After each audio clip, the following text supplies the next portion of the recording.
Find that spot where you're most scared to go and go there.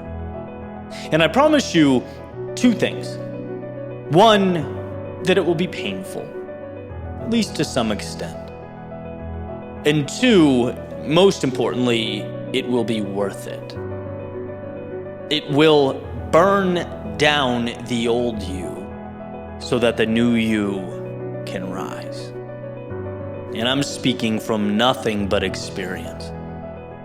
Every word derived from the delta between how I used to live and how I live now.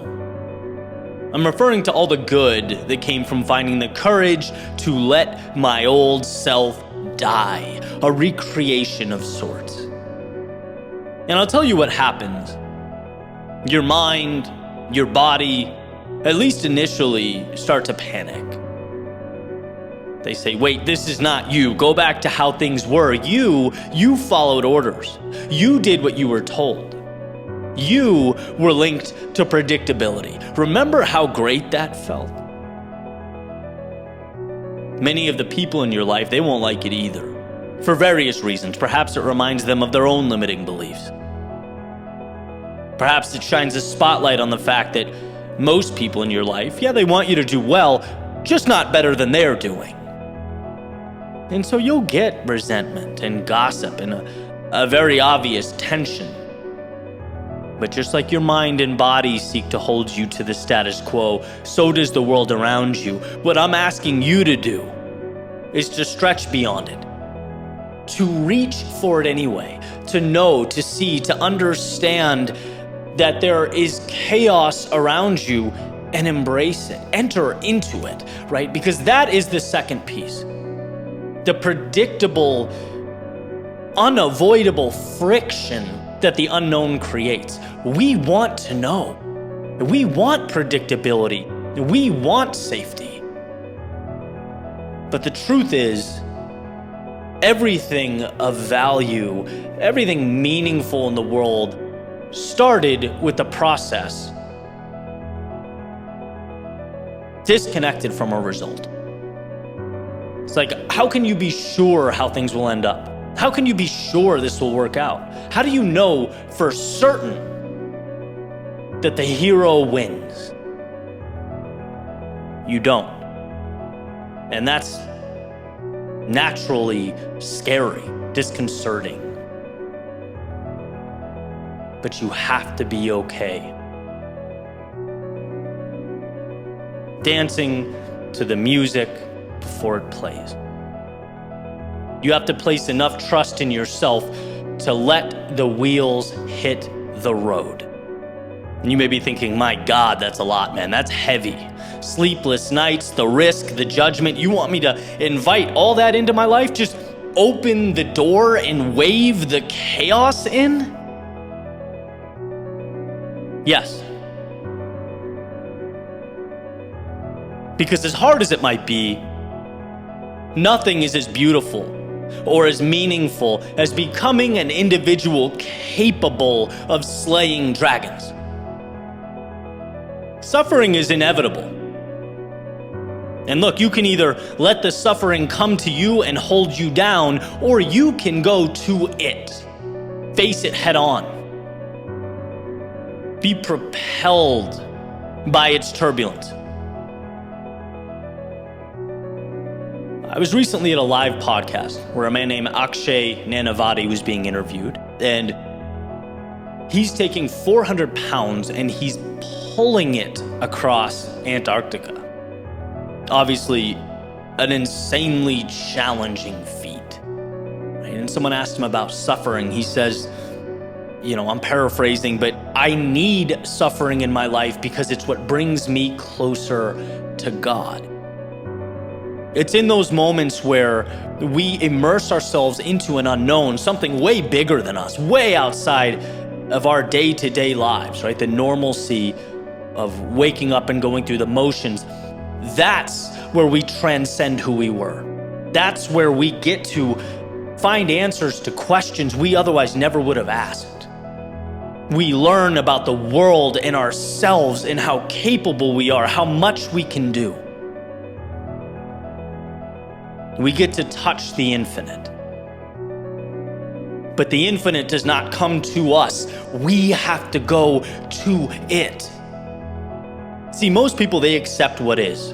They look around and see not tools for building, but a reality already constructed, a rule book of sorts. But imagine with me the freedom in knowing that life, this little experiment we were just dropped into, has infinite potential, infinite space, infinite room for the assembly of dreams. There are infinite games to be played and paths to be walked. Just because most people refuse to walk down them, just because most people only ever know a fraction of themselves, just because most people never embark upon the adventures hidden in plain view, doesn't mean you should do the same. Everything in life has a price tag attached to it. Everything. And I'm not here telling you what is or should be important in your life. You already know that. In your world, you're well aware.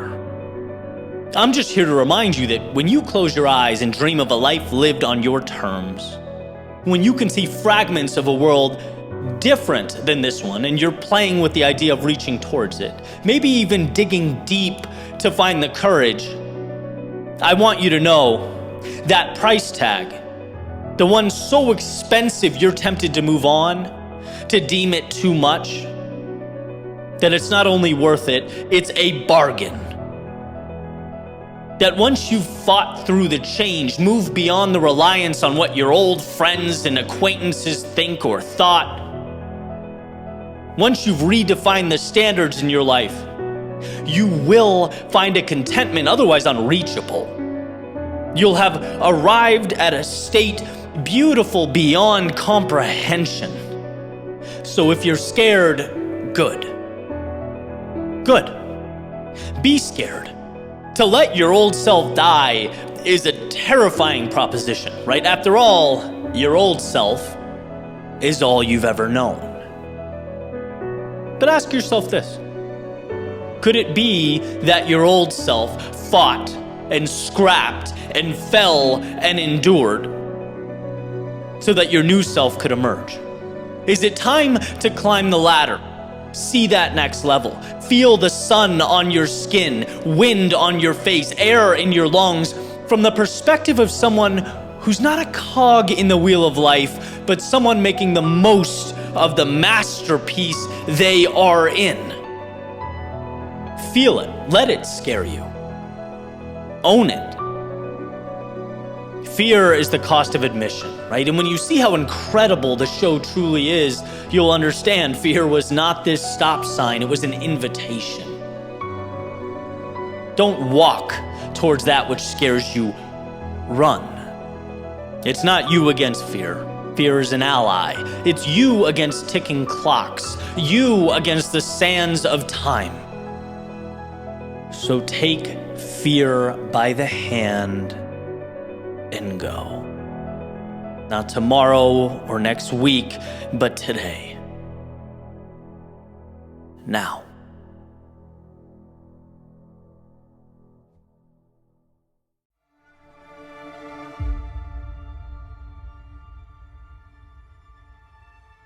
You can only exist within the walls you've placed around yourself.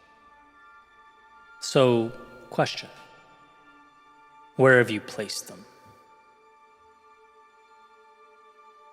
Think of the concept, you can only hit targets that you aim for, and expand it out.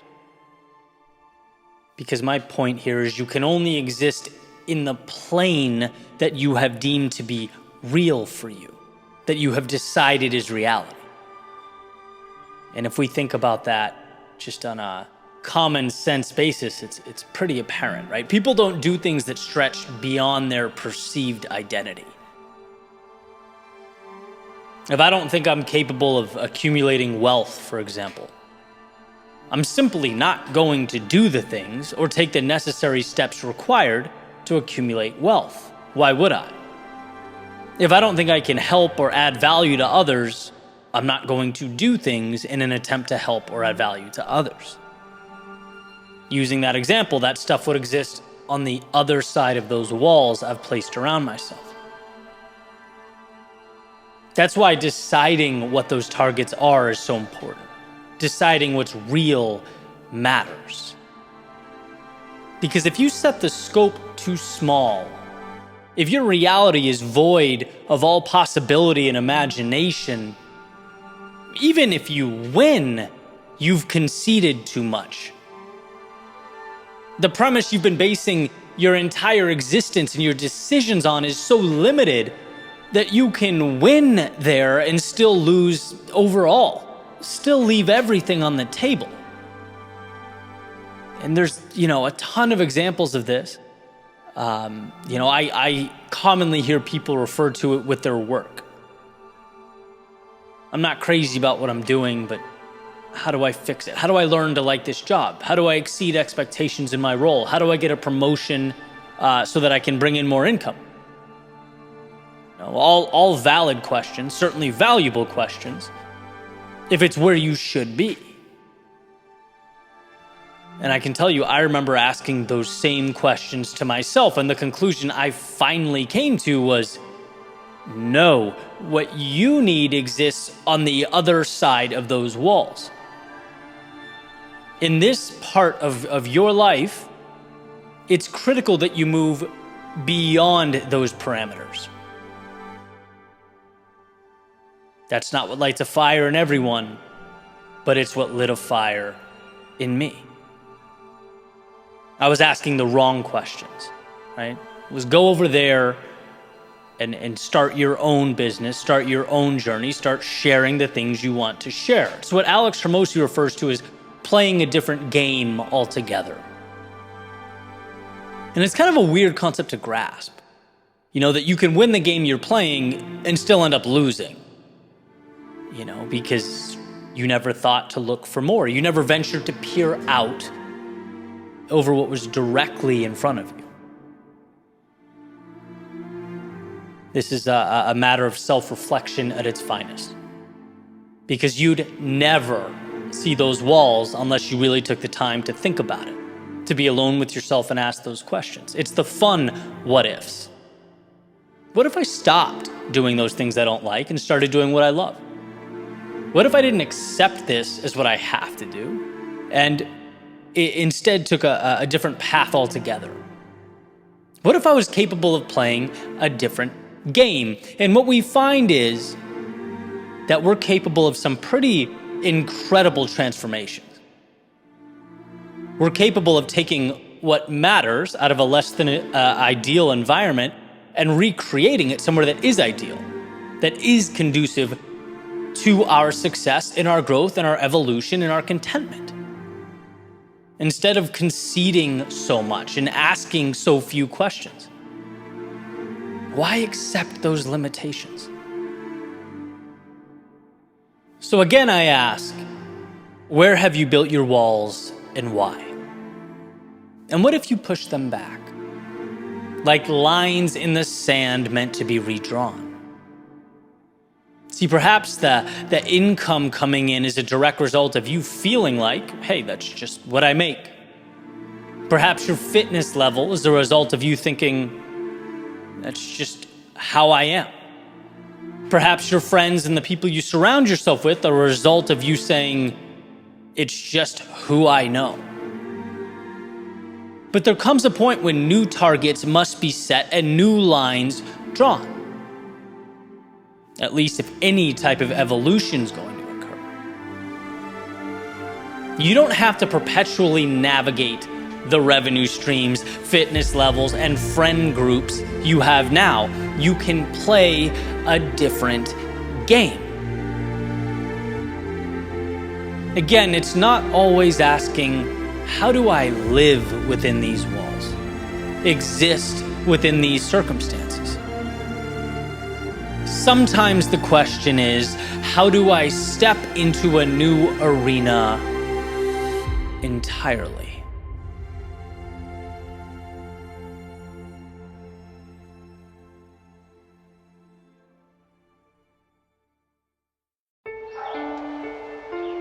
Be loved or be hated, but never simply tolerated. In life, you can live to chase opportunity, or you can live to avoid failure. And they're two very different things. Rather than pursue, we often avoid. We avoid failure. We avoid criticism. We don't want to ruffle feathers or disrupt. No, we choose to simply exist. Never condemned, but never extraordinary. Just tolerated. And it's an interesting dilemma. Because the best things exist on the extremes, life's fringes. That's where you find your accolades, your accomplishments. That's what we celebrate. It's where you need to be. And you get there not by worrying about what everyone around you thinks, but by taking your strength, your unique self, holding on and pressing the pedal to the floor, going all in. And yeah, that means suddenly, my friend, you are exposed. You are vulnerable. You are now out there. It means those who don't have the courage to chase their dreams, they will find you threatening and they will let you know. But it also means that the shackles are off. The door is open, the light is green, and you can build from the ground up. You can build the life you want. The finish line has now become more visible than the prospect of falling along the way, and you've granted yourself permission to run through it. Sure, some will love you for these accomplishments, some will hate you for these accomplishments, but let me reiterate the word accomplishment. Because when you live to be invisible, it's a term that rarely presents itself, I promise. Life, it rewards the bold. Those who are bold in their beliefs, bold in their actions, their dreams, and their pursuits. They are not for anyone but you. And years later, when you look in the mirror, you'll know that you gave every single thing you had to a life that meant something to you. Loved, yes. Hated, sure. But merely tolerated, no.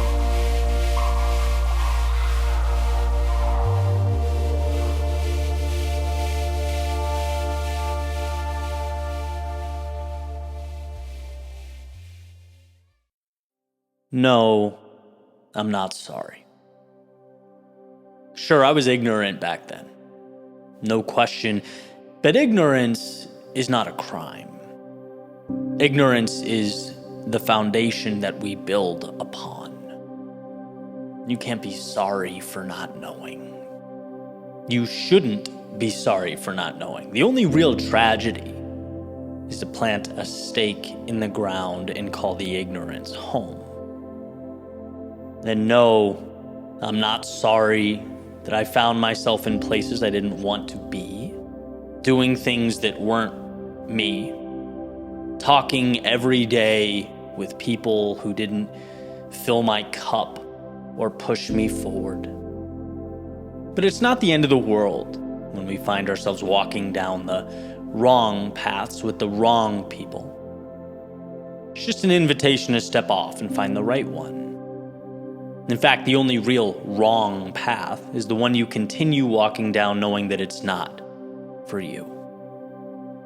And no, I'm not sorry. I was half the person I am now. Half as capable, half as knowledgeable, half as driven. But it's not a bad thing to look around and realize that you can be more. It's not a problem to see the reality you're living and deem it beneath your ideals. That's a beautiful thing. What would be a shame is to never open your eyes and see the possibility. To see now as a permanent fixture, not something you can control, but something you're confined to. That well, that would be a shame. Never be sorry for where you came from. Never be sorry for what you went through. Never be sorry for the hell you're walking through now. And most importantly, never feel sorry for yourself, right? These so-called inconveniences are the bridge to something better. They are the reason you will evolve and grow and expand. Don't be sorry. Be grateful. Be ready for the second act. Excited about what will become of you. See, often we have to find ourselves in the lowest of low places before we learn to ask if there's a better view out there for us. That's just the reality. Sometimes life is about touching the hot stove before learning to avoid it. You're never dumb or less than for finding yourself looking up at an ideal. For saying, hey, there's a delta between where I am and where I want to be, and I can obtain that. You know what one of my greatest strengths has become? It's not earlier mornings or quadruple efficiency, not a biohack or a evolved daily routine. It's learning to be kind to myself. And if that seems fluffy or unimportant, I want you to picture someone never running to, but always running from. Always motivated by fear. Endless examples. A mere jog on a summer afternoon was never fast enough. Other content creators, authors, writers, speakers were always better, always further along. Imaginary competition always seemed to move faster, where they were always doing more. I used to call this perpetual state of lack a chip on my shoulder. This is what kept me going, the giant shadow of failure. I can't fail, I can't fail, I can't fail, I won't fail, not me. So I'll do more and I'll push harder. And I'm not sorry about that. In fact, it was probably what I needed for that season of my life. It hardened me up, made me tougher. I think most importantly brought me to where I am today. A sort of inverse position, learning to be just as motivated from a place of abundance. You can run just as ferociously towards something as you can from something. And guess what? When you reach the finish lines, you actually appreciate them. Running not away from what I'm fearful of, but towards what lights me up. True story. Every time my YouTube channel hit some sort of subscriber milestone, for years, I'd get a note from a good friend of mine, Dave, who'd say, hey, congrats. Don't forget to celebrate the accomplishment. Every time. And I'd be, grateful for the message. But celebrate, that part I'd kind of overlook. Right? That's nice, I'd think. But when I started to really understand the importance of that message, I started to see things differently. You have to celebrate. You celebrate because now is the magic. If you can't appreciate now, you will appreciate nothing. Doesn't mean stop, doesn't mean go easier or minimize the destination. It means remember to love the ride because you are, as the saying goes, in the midst of the good old days. Don't wait to be 90 years old to appreciate them. And I'm not, again, sorry that it took me so long to get there. Perhaps that's why I've learned to appreciate this point of view so much. I've seen the inverse. I'm not sorry I spent so much time running away from what I fear and don't want. No, I'm grateful that now I've learned to live in abundance, to run towards what lights me up. Really focusing on each step, finding gratitude in all of it. And of course, it's not always easy, right? There are days where I have to really work to see the value, but when I try, which is the point, I eventually find it. I learned this by stumbling into it. And so in your world, I have a request. Maybe you can frame it as an experiment. What if you completely cut all the sorry stuff? Stopped being sorry for your mistakes. Stop being sorry for the things you aren't happy about or the cosmic injustices you feel have occurred. And what if you started being grateful for the realization that you can change them? You started being appreciative of the fact that you're on your way to something better. Maybe in your context, running from and running to are different. But I'd be willing to bet there's a rearranging that can transform life as you currently know it. And who would have thought, that rearranging is what we come to value most. So don't be sorry about what's occurred or where you are. Be excited. Be grateful. Because life is about to begin.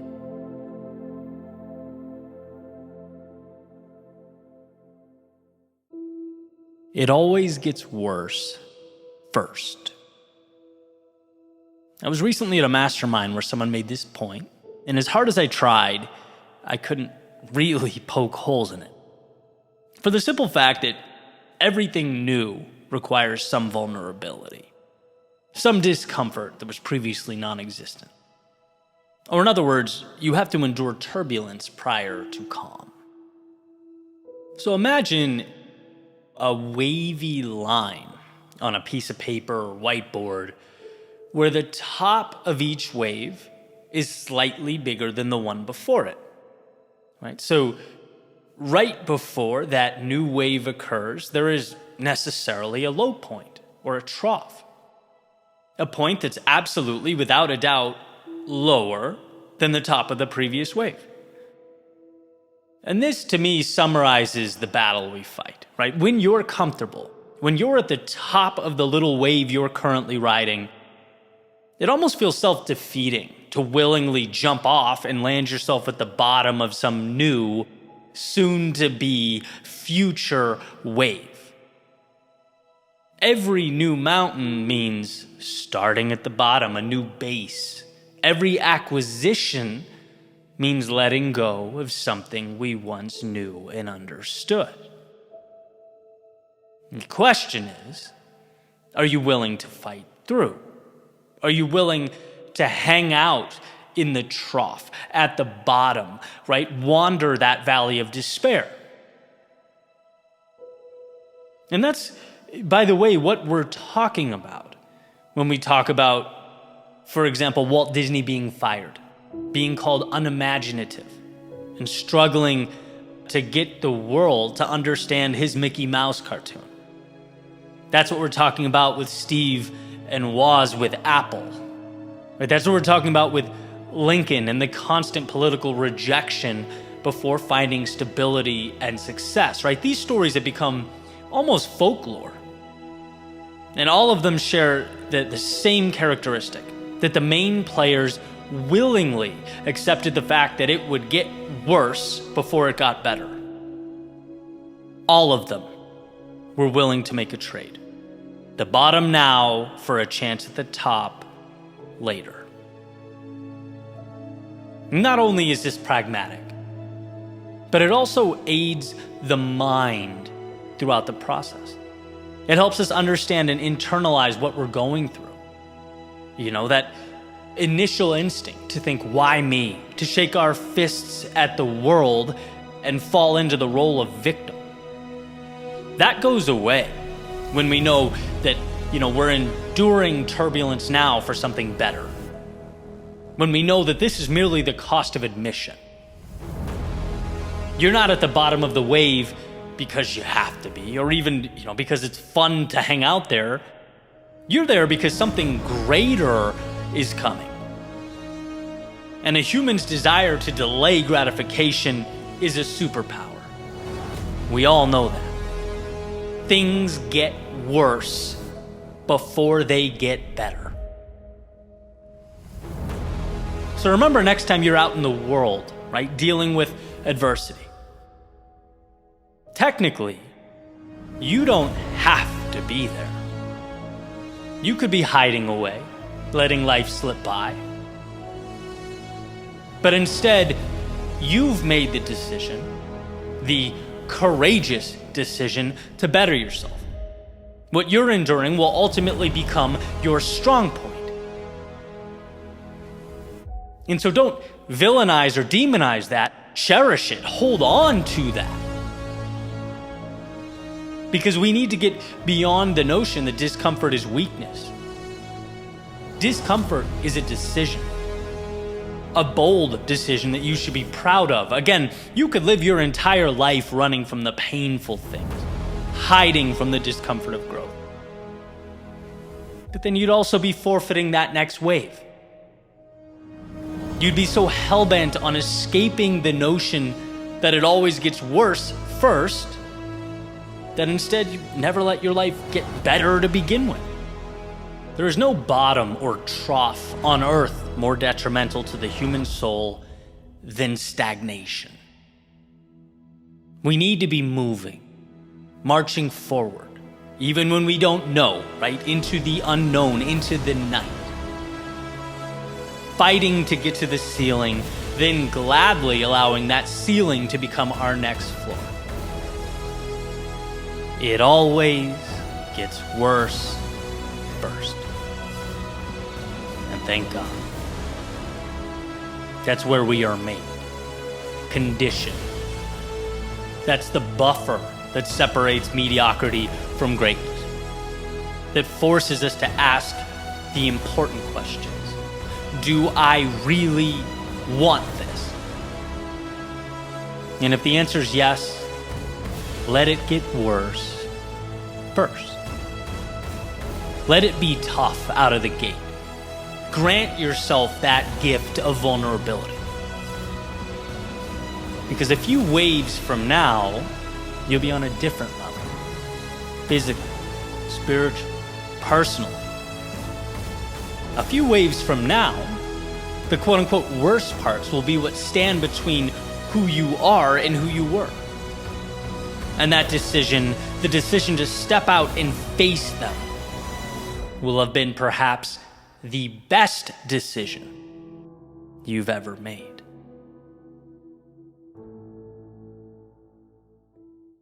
If I could have and hold on to one thing, it would be the courage to pursue a world that I know could be taken away from me. It would be the strength to fight for a life that I know is not forever. And what do I mean? Well, maybe it'd be easier to first start with what the opposite looks like. Because the opposite is refusing to give a piece of your heart away, because giving someone else your heart simultaneously gives them the power to destroy it. It's refusing to speak your mind, to take a chance, to give all of yourself to the world, because you know the same vulnerability required to build you up could theoretically be used to tear you down. It's not going, because you know that should you obtain what you're looking for, you then have to defend it. You have to fight to keep it. And you know that's not always a winning fight. That's why vulnerability is so hard. It's both the solution and the problem. If you refuse to be vulnerable, you stand no chance. Right? Because life requires risk. It requires skin in the game. But conversely, being vulnerable is also taking off your armor. It's removing the last line of defense against the onslaught of arrows flying through the air. Vulnerability is the cup of water required to live and the vast ocean capable of flooding a coastline. And this is exactly why, going back to my opening line, I ask and I seek the courage to run into vulnerability and never away from it.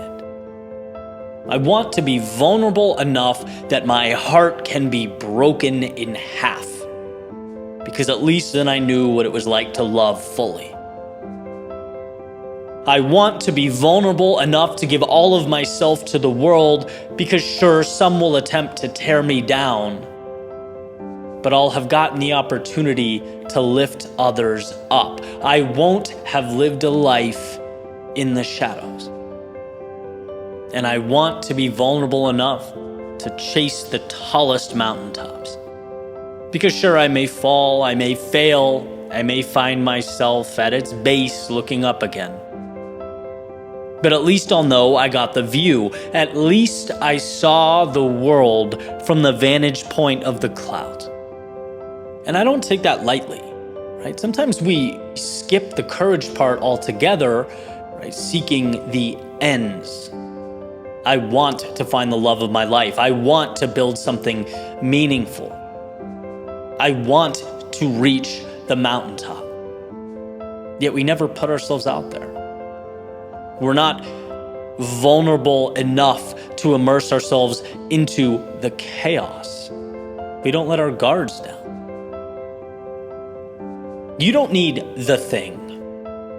You need the courage to pursue the thing. You need the courage to let yourself become the kind of person who gets the thing. Then infinity is at your fingertips.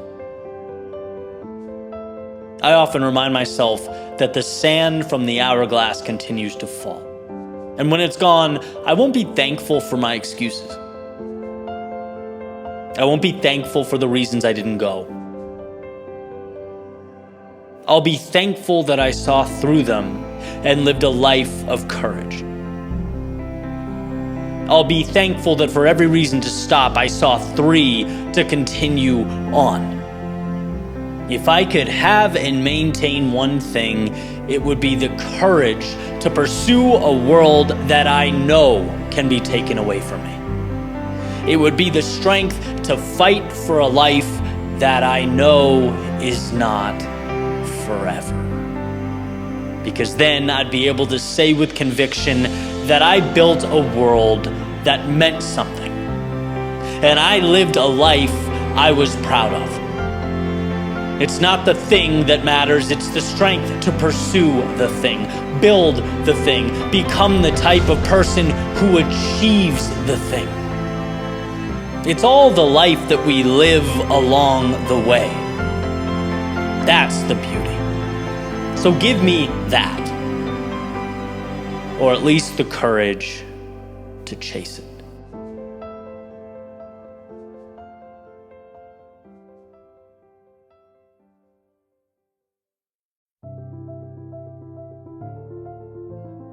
I was in the car recently with my sister Allie, her girlfriend Alex, and her girlfriend's dad, Jeremy. We were on our way to dinner in Naples, Florida, simultaneously driving and kind of looking through different places to eat. And no one really knew the area well, right? So we get to the point where we're pretty sure we have a spot we want to go picked out, when Alex suddenly looks up her phone and says to her dad, looks like the place we're going tonight is a little fancy. And so for context, right, they're both from London. Their accents make this 1,000,000 times better. And he hears her, he looks back over at her and says, well, we deserve fancy, don't we, darling?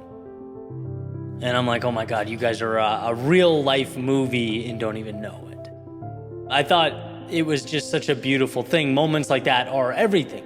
Reminders to immerse ourselves in the moment, in what matters, with the people that matter. This, of course, wasn't about the restaurant, but how evident it was that he was grateful to be there. I remember seeing a quote that said, if you can't find joy in a cup of coffee, you certainly won't find it in a yacht. So how's that for perspective? It's the little things that hold the value, the ones that become the big things. And while our eyes are fixated on mountaintops, life is about the climb. Or as it's put in another anecdote, we live not for the destination, but for the journey. And see, this is a very timely topic for me. I woke up today having hit the milestone, 500,000 subscribers on YouTube, which has honestly been a goal of mine since I started doing this in 2014. I woke up so excited, so happy, so grateful for every single view, for every person that stumbled upon my message and saw somewhere in my journey a little piece of their own. But as today's gone on, it's been interesting. I found myself more and more unsure how I feel. Because on one hand, it is representative of that exact thing. The journey, the ride. I feel like the luckiest human alive, with friends and family that have truly carried me through the valleys of life. And if anything, milestones like these honor them and the light they bring to the world. But on the other hand, a part of me couldn't help thinking, oh, okay, I guess 1 million is next. And trust me, I wish that wasn't true, but it is. I remember reading in the Almanac of Naval Ravikant a passage where he said, essentially that the excitement of acquisition isn't in the thing we're acquiring, it's in the anticipation of it, the buildup. I believe he used the example of a Ferrari, implying that waiting for it was the fun. That's the rush. Getting it is just kind of, okay, now I have a Ferrari. And that's what makes these benchmarks we create so interesting. They're everything and nothing simultaneously. Reminders that finish lines aren't of value for their own sake. They're valuable because they remind you of the race you ran, the highs you cherished, and the lows you fought through. Life ebbs and it flows, and I'm continuously fascinated by its duality, by the overlap we need to live in, how two things can be true at once and so often are. I can sit here today and tell you, I think in a lot of ways, societally, we've gotten a little soft, too soft, that we often fail to understand that the road to what we want runs through the very landscape that will push us to be more than we've ever been. That we have to get comfortable being uncomfortable. Or that the beauty of being human is that we can make sacrifices now for that which we desire in the future. All this, as far as I'm concerned, is absolutely unequivocally true. But there's also the existential question. Yeah, but for what? If you're not living, cherishing the little things, finding the miraculous in something as small as a cup of coffee, then when, darling, will you let yourself deserve fancy? No, I'm not going to claim I have all the answers. I do not. But if my time on this planet is a test case, well, here's what it showed me. When life is all about the destination, the 500K milestones, the money, the growth, the status, the world becomes hollow, and man, does it hollow out fast. Things mean less. And while sure, they're often a valuable direction to point the compass, they are not life. And on the contrary, when it's all play and no direction, all wandering and no learning, all chaos and no building, that subsequent meaninglessness emerges again. It's in balancing the two. Life is incredible, but only to those who make a point to see it as so. And God, is that easy not to do? It blows my mind how easy it is to miss the things that are most important. That's what this day has taught me.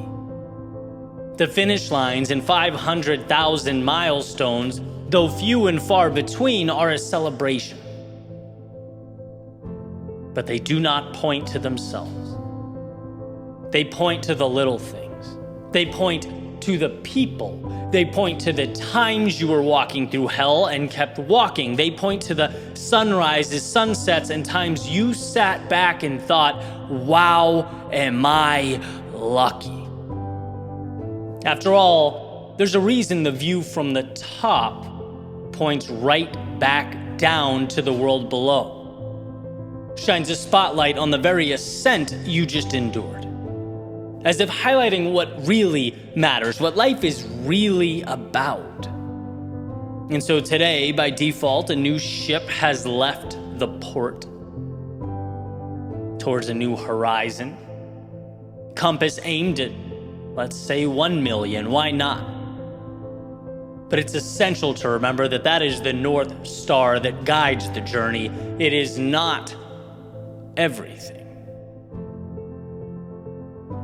I challenge you to point your compass accordingly to whatever it is in your world that matters, that excites you, that lifts you up. And when you arrive, let it be not the goal in and of itself, but a celebration of the joy, the happiness contained along the way, the fact that you did look around and smile, did cherish those sunsets, sips of coffee, that you treated yourself to fancy, and that you paused every now and then to say to yourself, thank you.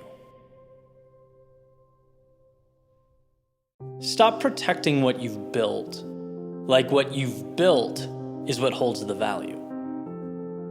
No, the value is in the builder, his or her knowledge and ability to build again and again if they so desire.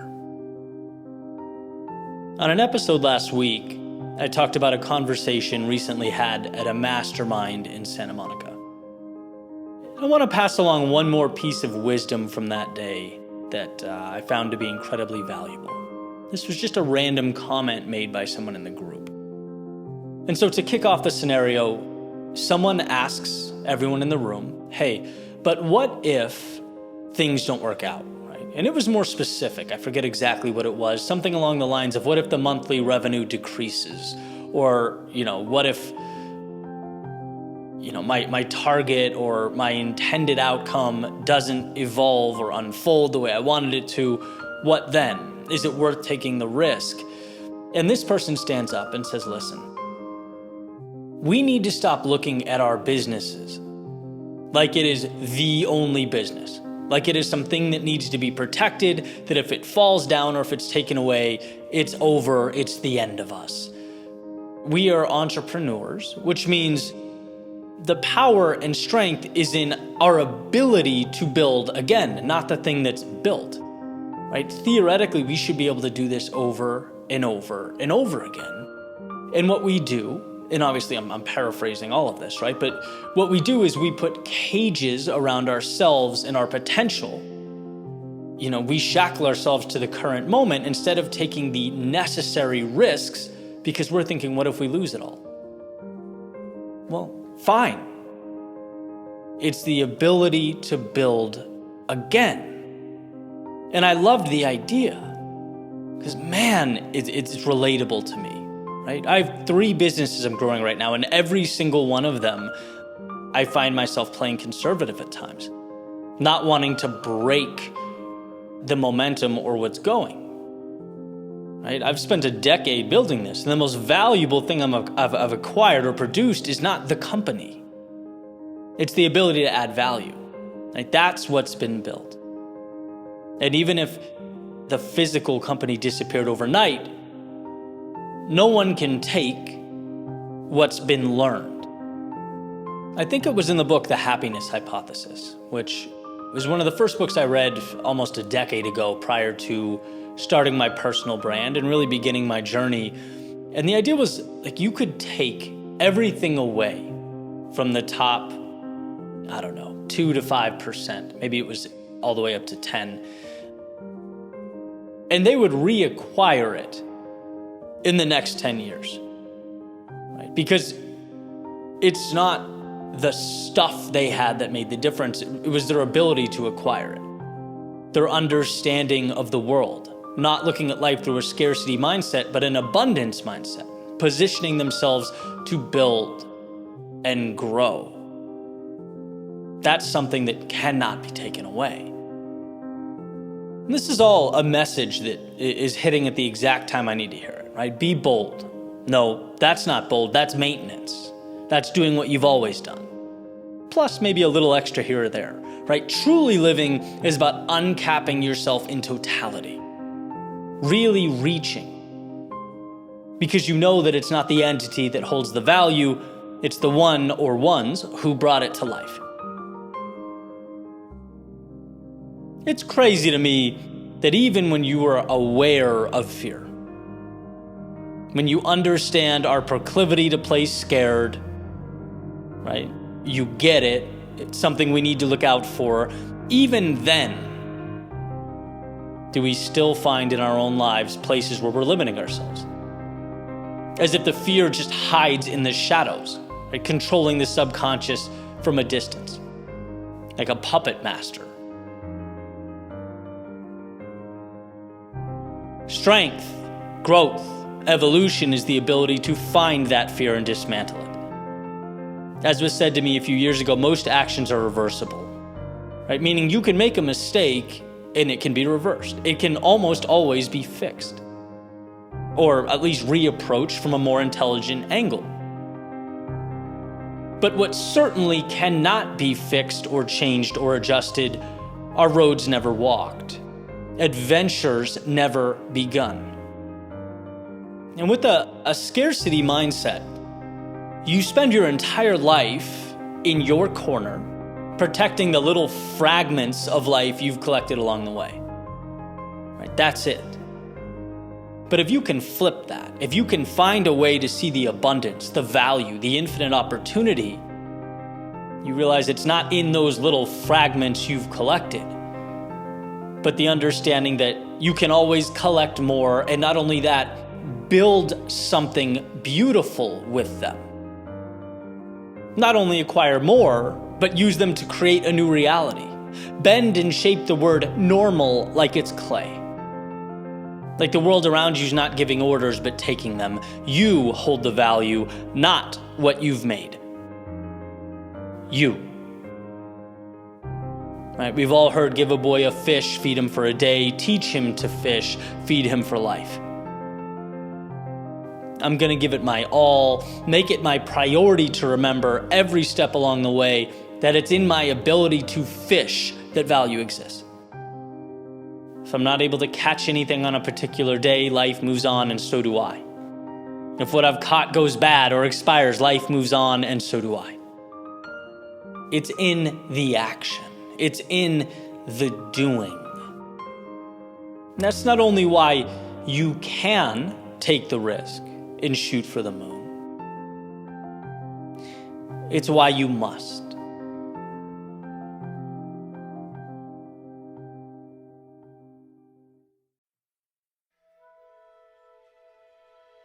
One of my favorite anecdotes or mantras is work hard in silence.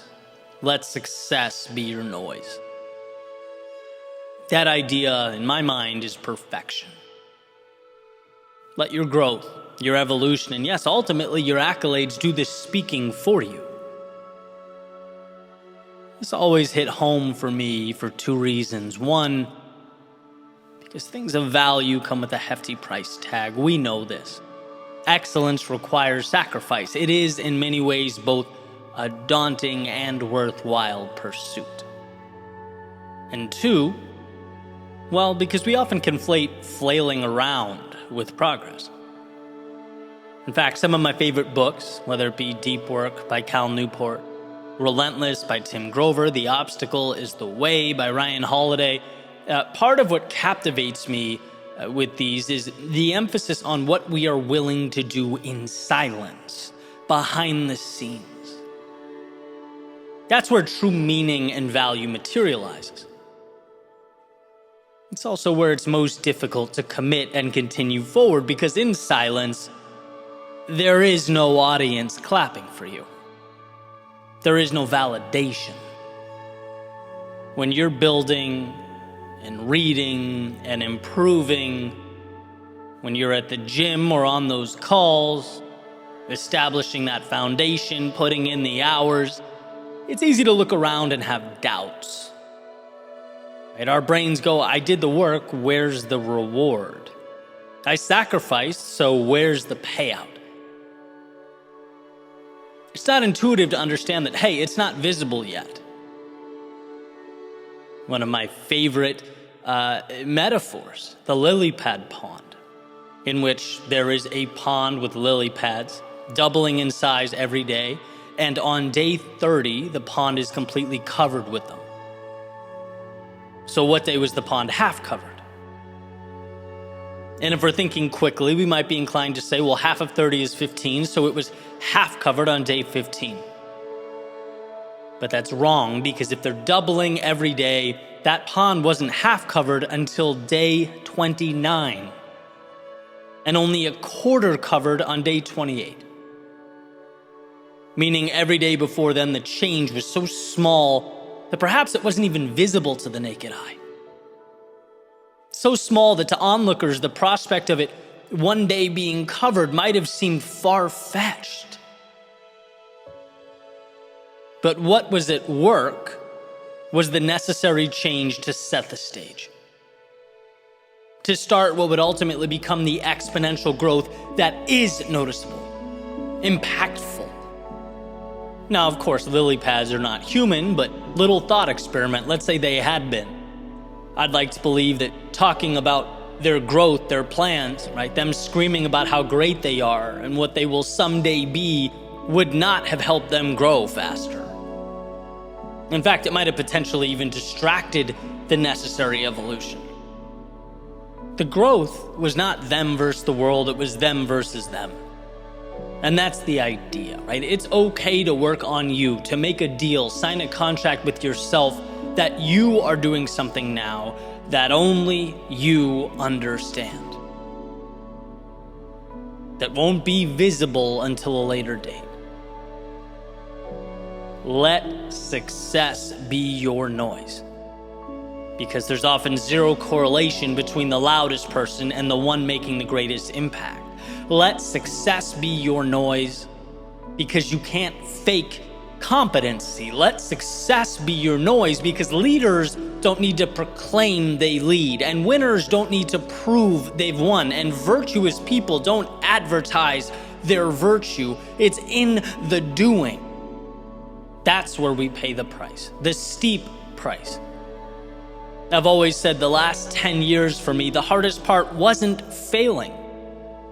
It was not when things didn't go as planned. The hardest part was simply not knowing. It was the whisper that, hey, all this could be for naught. That I'm wasting my time. That the whole idea is a car without wheels. And that's what hurt.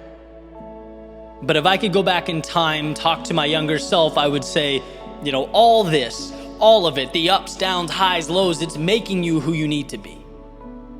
And if something doesn't work or go as you planned it originally, relax. You learn, you adjust, and you move forward. That's how the doubling of lily pads, right, using the same metaphor, occurs. You're learning, you're growing, and that's a you thing. I talked a few weeks ago now about the difference between a fee and a fine, as discussed in The Psychology of Money by Morgan Housel. The weight of not knowing, it isn't a fine, it's not a penalty, it's the fee. It's the cost to get into the show, the ticket to something greater. But you have to walk through that door. Again, it's a decision, it's personal, it's a commitment. It's nothing that screaming and seeking attention brings. You have to trust yourself, believe in yourself, right? Your effort is doubling in size. It's compounding exponentially, and you don't need to convince others. You need to stay consistent and build yourself up until the world has to notice. Trust the mission you're on. As long as you're, one, moving forward, and two, learning and adjusting, you are destined for something greater.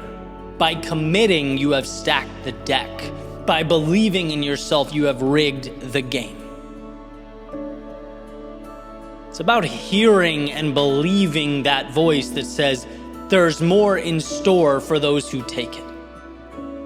And you are capable of that.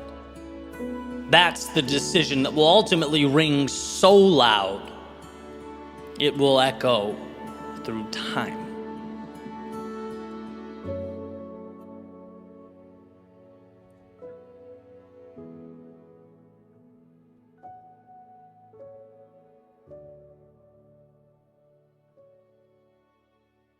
It took 16 days to realize how precious life truly is.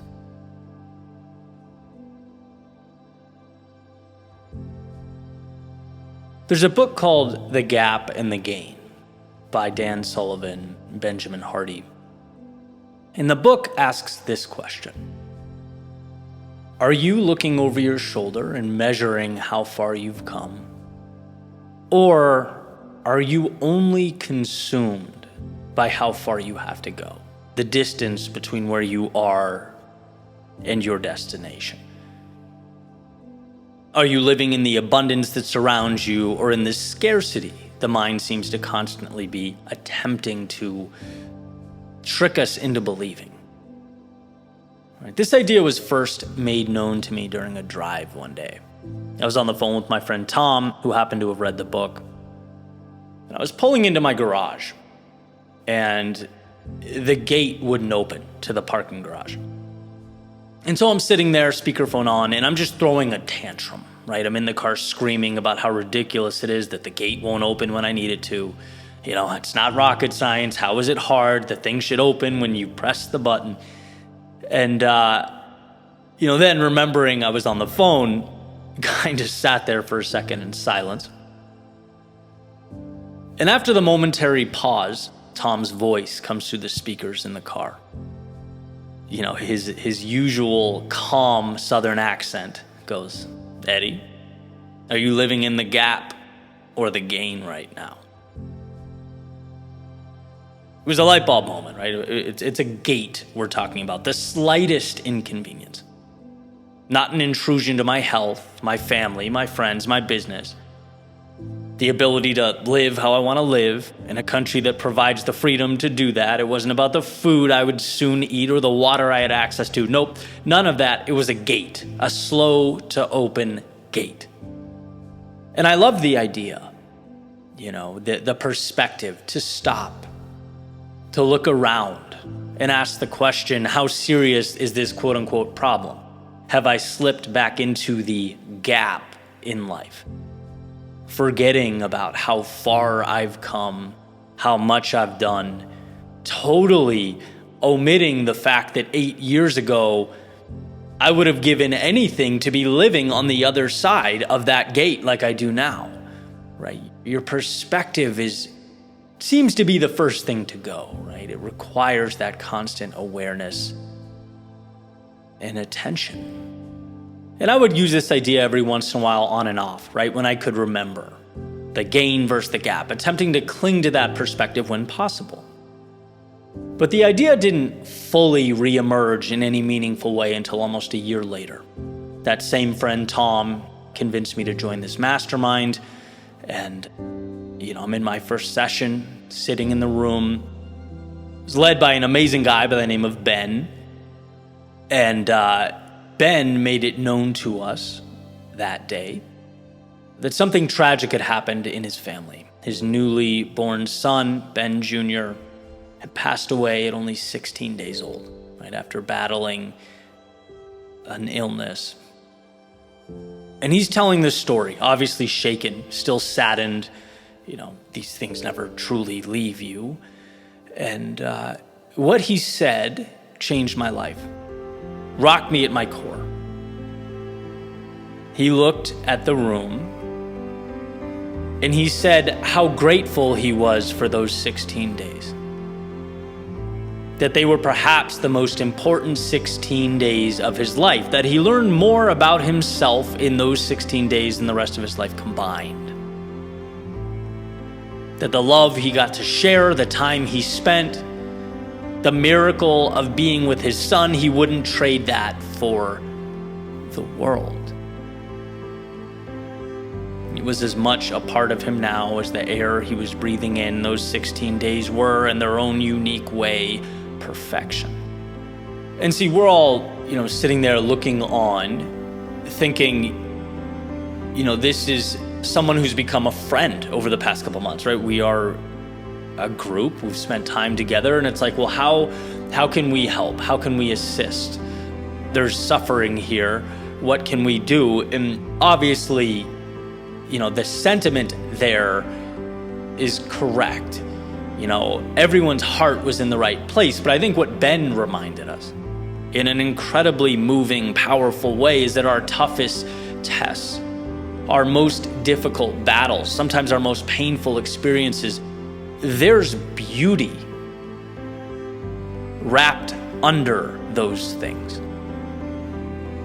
Sometimes the things that mean the most are disguised as our toughest tests, our battles. The courage and strength he demonstrated not only to share the story, but to use it to propel himself, his family, and the world around him brought tears to my eyes.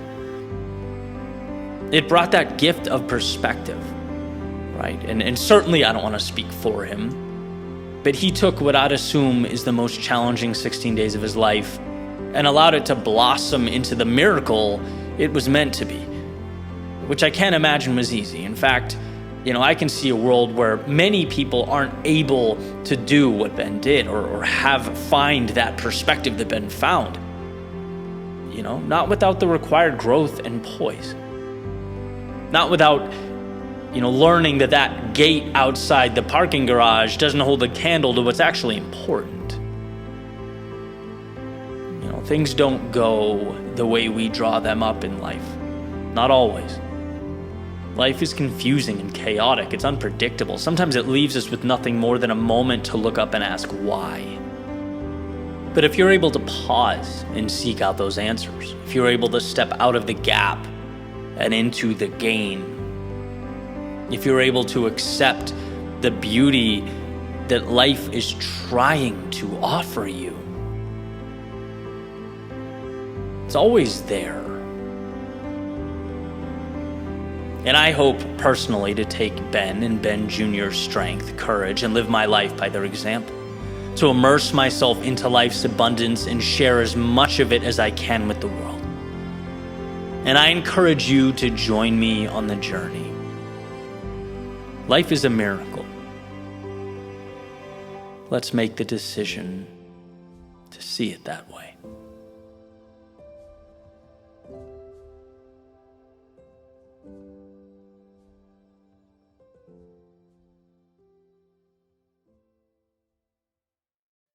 A tree grows, not because it wants to, but because it was created to. It's a story about potential, right? And about a decade ago, right when I started writing, speaking, creating content online, I came across that message, and it was transformative for me, right? The idea that human beings are the only life form that will do less than they possibly can. The full quote by, no surprise, Jim Rohn, he says, "Every life form seems to strive to its maximum, except human beings. How tall will a tree grow? As tall as it possibly can. Human beings, on the other hand, have been given the dignity of choice. You can choose to be all, or you can choose to be less. So why not stretch up to the full measure of the challenge and see what you can do?" Beautifully said. Right? Imagine every night of your life going to bed knowing that there was more inside of you. Imagine running a race knowing there were other levels that you could have reached for, but didn't. Imagine looking back on a life of infinite possibility and knowing you created finite parameters. Now, I'm not saying you have to live every waking moment obsessed with always being better than you currently are, right? I'm merely asking you a question. Aren't you curious? Don't you want to know what that ceiling is, that space for which excellence has been reserved? I often think every time I hop on a rowing machine at the gym that, it highlights the gap in black and white between what I'm doing and what I'm capable of. Love-hate relationship with that machine. It brings me back to my college days, the days I first learned to truly push myself. I get on it now for 1-minute sprints as part of a sort of a workout program I'm doing. And I just think there's no evading that concrete number the screen gives me. exactly how many meters I went in 60 seconds. Right there, right in front of me. And then I ask, imagine if the stakes were higher. Imagine if this wasn't just a workout. Imagine if someone said, on sprint number 4, Eddie, if this is not your fastest sprint of the day, you lose X. Or Y is going to happen to you. Whatever those variables may be. Eddie, if this isn't your fastest sprint, insert worst fear. What's going to happen? I'm going to break that record. I just am. My body is going to find a way. And that's what's interesting. That's the point. Okay. What this metaphor is not an indicator that you need to go around scaring yourself into personal bests. But what it is a reminder that there's always more right there, right in front of you, if you want it. It's a pointing out that we all live somewhere under what our best could be. And knowing that is such a powerful tool. It's powerful because there's no screen showing you the meters you traveled when it comes to where you are with your work, or your health, or your relationships. There are indicators, sure. But so much goes unmeasured. How much did you do today? Did you feel good about your output? How good? Because there's always another level. And maybe the solution is more. Maybe the solution is an audit of time spent. Maybe it's adjusting your compass altogether, but there exists a best in you that is untapped, always. And the question remains, aren't you curious? Aren't you curious what that next level looks like? That should make you feel good. Because your current circumstance is as permanent as today's weather. What you don't like can be changed. What isn't aligned can be adjusted. If it's not good enough, you can make it so. One of my favorite ideas, life is a game of adjustments. The question's how far are you willing to push, to grow? Keyword, willing. Some people decide to stop at point A. Others stop at point B. Others, point C. And that's for them to decide. That's a decision, a personal decision they've made. But the $1 million piece of knowledge is that in all cases, that landing spot was a decision. It was not fate. It was not handed out by a stranger on the street. You choose how hard to pull, and you decide which levers are worth pulling. See, we are the only living beings capable of underperforming. And that's amazing. Take that, run with that, because it also means we are the only living creatures capable of rationally looking around, assessing the situation, and saying, I don't like this reality. I'm going to rebuild my own. The world is yours. You just have to decide which world you are willing to accept. Which world are you willing to fight for? Which world are you going to call your own?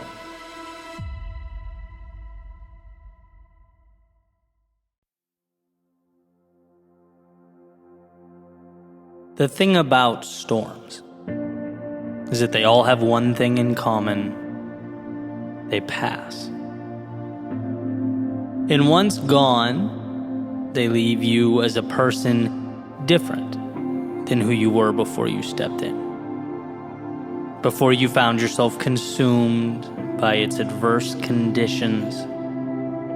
They are disruptors, breaking down and shaking up, but not for the sake of chaos itself. No, storms break us down so that we can build again. So that we can find within ourselves the power and the strength that simply remain tucked away during those sunny days.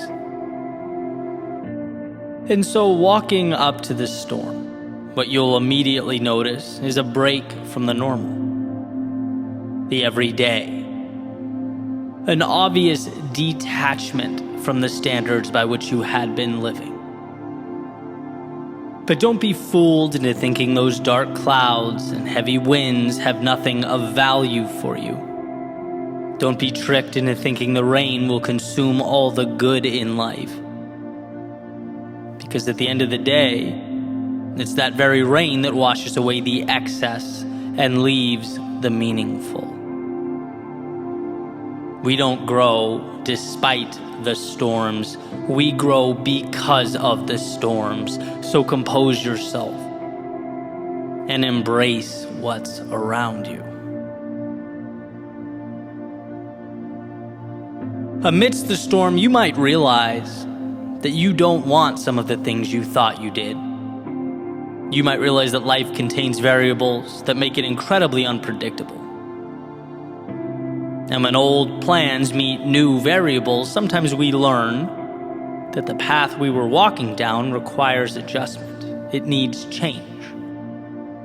Not because we were wrong, the dream was wrong, or the path was wrong, but because life is an experiment. Experiments are meant to test hypotheses and support exploration. Without the storm, sure, everything seemed fine. Everything was flawless. But in the thick of it, when the variables, the multiplicity of factors present themselves, it often paints a picture for us that we previously weren't able to see. That's okay. Ideal, even. It's life. So when amidst the storm, and presented this new information, this new portrait, pivot. Grow with your understanding and newly acquired knowledge. There's no point in remaining tied to the ideas, the people, and the places that once served you, but have since run their course. Right? Growth is perspective and awareness, and as the storm shakes your foundation, it also hands you a clarity that those blue skies simply could not. So adjust, adapt, and move further into the person you are destined to become. You can't learn that on a sunny day. No, that's what storms are for. And amidst the storm, you might find yourself scared, nervous, unsure. You might even look back and wonder what life would have been like had you not stepped in. Perhaps you're angry with yourself for not navigating around the inclement weather.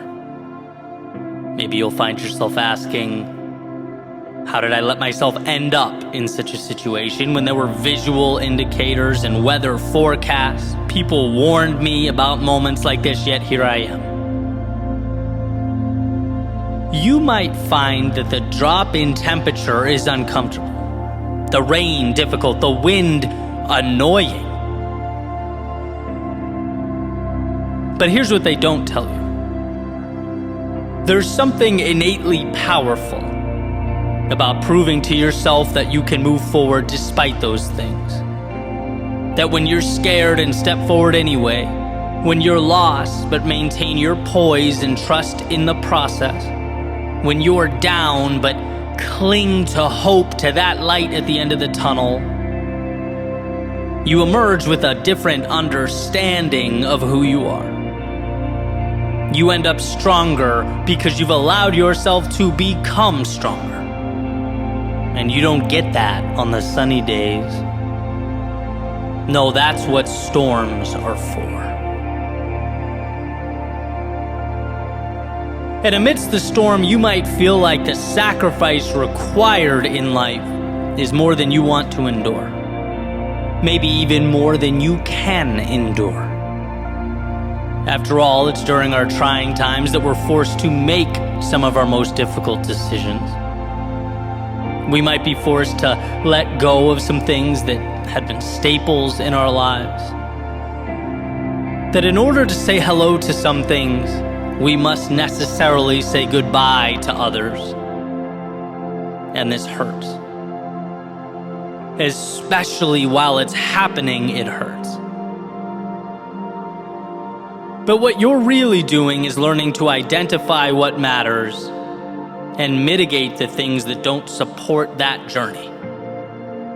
Sometimes storms teach us that growth is not about acquisition and obtaining more, and they show us instead that we've been carrying too much. That we become accustomed to surrounding ourselves with things that no longer elevate or inspire or push us. And the best way to evolve is to move forward with less. So when you see parts of yourself fade away or dissolve, hold your head up. Because when you get to the other side, you just might see that cutting away those things was more liberating than anything you could find or pick up along the way. And we're not taught this lesson on those sunny days. No, that's what storms are for. And amidst the storm, it's quite possible that you'll feel lonely from time to time. Maybe misunderstood. Perhaps like the whole world has everything figured out. They're moving single file through the correct door while you wander around aimlessly. That's not true. No one has all the answers, and everyone has their storms. The question has always been, as far as I'm concerned, what will you make of yours? Because we're always presented with the decision to let our adversity define us or to find something of value in it. The opportunity hidden in plain view. You're never alone in your pain or your distress. Those things are an inevitability tied to the miracle that is life. But what you are is powerful. Powerful enough to learn in your solitude and bring that understanding back out to the world. Powerful enough to let the lessons guide you to something beautiful. Powerful enough to find the meaning underneath the turbulence. We often confuse our times of greatest transformation with setbacks. We often forget that the darkness cannot withstand a single flicker of light, and we can be that light when we trust ourselves. It's a lesson that can't be taught on sunny days. No, that's what storms are for. And that storm, that very thing you want with all your heart to avoid,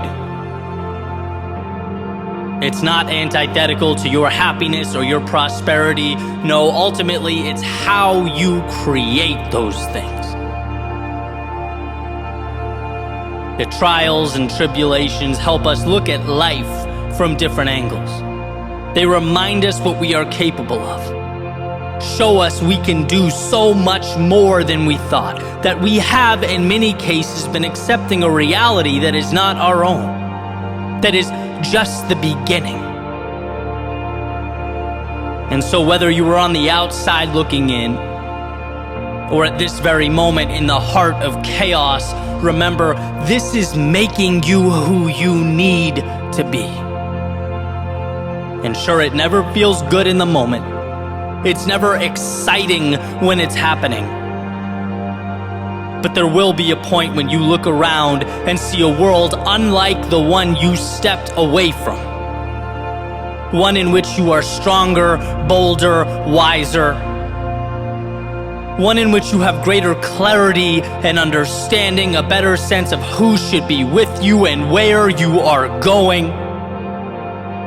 It's not despite, but because of the storm that you'll rise from the ashes and from the quote-unquote misfortune to find yourself and your way.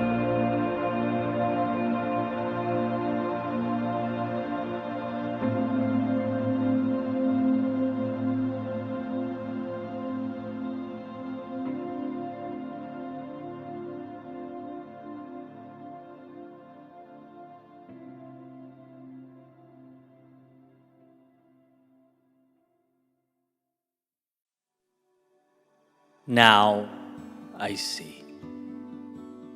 The lessons, the takeaways, the value add, the things that we don't understand while life is teaching us the lesson. It's like the value materializes after the course is over, right? After the storm, when we look back and realize, one, what we've been through, and two, what it all meant. Now, I can't emphasize enough how much patience and self-control it takes amidst those storms to trust that there's value. Sure, that value floats beyond, your periphery while you're in the midst of it, but it's there. The same way that in the middle of the night, right, if I wake up and want to, turn my light on, right, I can reach for it. I can't see it. It's pitch black, it's dark, but history and repetition has shown me that if I extend my hand and I fumble around for a second, I will, one, find the switch, and two, turn on the light that will then infiltrate the room, right? And the same thing applies. We have to hold on to that faith during life's turbulence, during times of pain and discomfort. Because when things aren't their best, we are presented what feels like that dark room at midnight. Empty space and unknowns. But it's continuously flexing that muscle, strengthening the understanding that light is an arm's reach away. And when the time is right, it will illuminate exactly what we need it to. See, the truth is, everything I lost created space for the things I needed most. My deficiencies highlighted my strengths. My failures ended up showing me just how much I could withstand, right? And what's more powerful than being armed with the understanding that you can get through anything? Human beings have the gift of engaging in delayed gratification, taking on difficulty now for a reward at a later time. And the same thing applies to those difficult things, difficult experiences that we didn't ask for, right? The exact same idea. Instead of intentionally going to the gym and suffering for a reward later, sometimes life brings the gym to us, right? We didn't ask for it, but there's the adversity. You're tired, you're hurting, you're a million things. But you won't see until later that what also happened is you were made stronger. That in the fighting, you were given something miraculous. Okay, so what? What's the point? Well, the point is, it's not natural to, during our struggle, be uplifted by what the pain will become, right? We tend to forget about that. We forget about the gift that's put in the mail and addressed to a future you the second life becomes difficult. But I want you to find comfort in that fact. I want you to battle harder because of that fact. I want you to show up for yourself because of that fact. And remember that step by step by step, you will get through. And when you do, you won't be empty-handed. You'll have something that you couldn't have even fathomed or comprehended prior to the chaos. And trust me, I get that it's tough. I get that it's easier said than done. But if you can find it within yourself to rise to the occasion here, you'll see that you weren't just enduring, you were growing, you were becoming. Just because you cannot see the value doesn't mean there is no value. When you're fighting through, no one says, hey, in 2 years, you'll be a different man or woman because of what you're going through now. Hey, that hole you feel in your heart, that will be the exact same space the best things in your world will occupy someday. Hey, the loneliness or exhaustion or fear will teach you to truly appreciate the other side as soon as you emerge from this valley. You don't need to see it. You don't need to completely understand it. But you need to know it's there. And you need to know that the difficult times, more than any others, are taking you to where you need to be. So keep moving forward into the dark.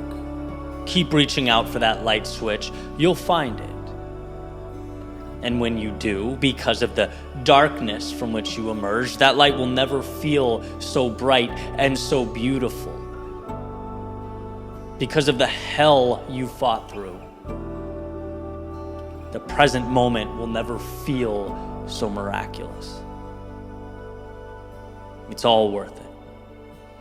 You just need to remember that.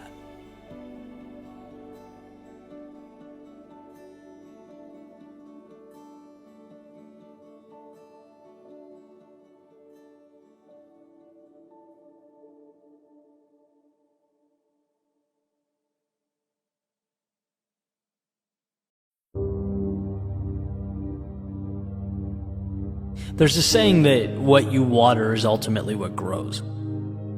That where you place your attention ends up guiding your feelings, your perception, your actions, and your life. Right? Focus becomes identity.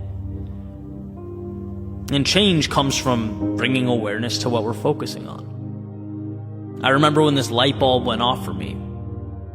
Like so many epiphanies, what happened during a difficult, kind of a trying time. It wasn't where I wanted to be. And I remember, sitting down and asking myself, dude, are you on your own team here? Are you helping yourself? Using the metaphor, the question was, am I watering the weeds in my life or the flowers? And by the weeds, I mean, am I allocating energy to thoughts that are detrimental to what I want? Am I keeping myself in places I don't want to be and in relationships that are counterproductive? Am I thinking about what can go wrong instead of all that can go right? Or am I watering the flowers, the positive, highlighting the possibility, the things I'm appreciative for, the seeds, the potential that can grow a mile high? See, I've always known the value in choosing to see the possibility. But the million-dollar question is, how do you remain aware? Because that's the thing about weeds, they're sneaky. They'll take control of your life without letting you know they're doing it. So I'm thinking this through and it dawns on me, this is not complex. This is simple. It's one, identifying where you want to be, and two, analyzing your actions based on those priorities, right? That's it. And so for every pillar of my life, health, relationships, career, finances, I made 2 dots. One for where I am and one for where I want to be. Everything in the middle is life. The ups, the downs, the joys, the sorrow. Everything in between is the path, the line. And it's simple. You start on point A, knowing that you can always get to point B. That what you want exists, it's there, it's available. And your attention, all of your energy should be allocated to the thoughts that reinforce that truth. That's your path, that's what you believe, that's what's important, and it's going to happen. Anything beyond or outside that line, anything that tells you you're not good enough, anything that accepts not achieving that priority, suggests it won't work out, that is where the weeds live. That is wasted space. Why exhaust that energy? Right? To think, I'm not good enough to get this promotion. How does that help you get to your point B? It doesn't. Eliminate that thought, right? Point B always exists. Just that notion pushes a lot of things to the side. You have to be good enough. You just need improvement. Maybe it's enhanced skills, maybe it's more effort, maybe it's changed approach, but tackling these things will water the flowers. It moves you along the path, and progress is happiness. Right? For me, health is a big thing. I run all the time, but I'd like to be more fit. I'd like to eat healthier. There's room for improvement, and I know it's possible because that is my point B. I know that saying I don't have time, or I don't have the right body type, or genes, or trying to convince myself that fast food just this once will be okay. No, all of that stuff is watering weeds. It exists outside my path. My time should be spent realizing how incredible the human body is, taking care of it, pushing it, being proud of it, taking accountability for it. That's me. I only get one of these things, even if it's just a little at a time. That's the beauty. Simply existing on a path and revolving around your ideals, your vision, your priorities brings about joy. Negativity, it truly is a learned thing. It's manufactured. All there are in life are circumstances that are neither positive nor negative, just pieces, and you decide what to do with them. Do you focus on the negative? You can, but that won't put you in a position to change your circumstances or bring about happiness. When you decide to see the opportunity, you free yourself from the shackles of fate, because destiny never put you in the situation, you did. But guess what? You can take yourself out of it. A field of sunflowers grew one root, one stem, one petal at a time. The same field that was at one point nothing more than dirt and weeds. It was always possible, and so is your ideal life. You just need to water the things that matter.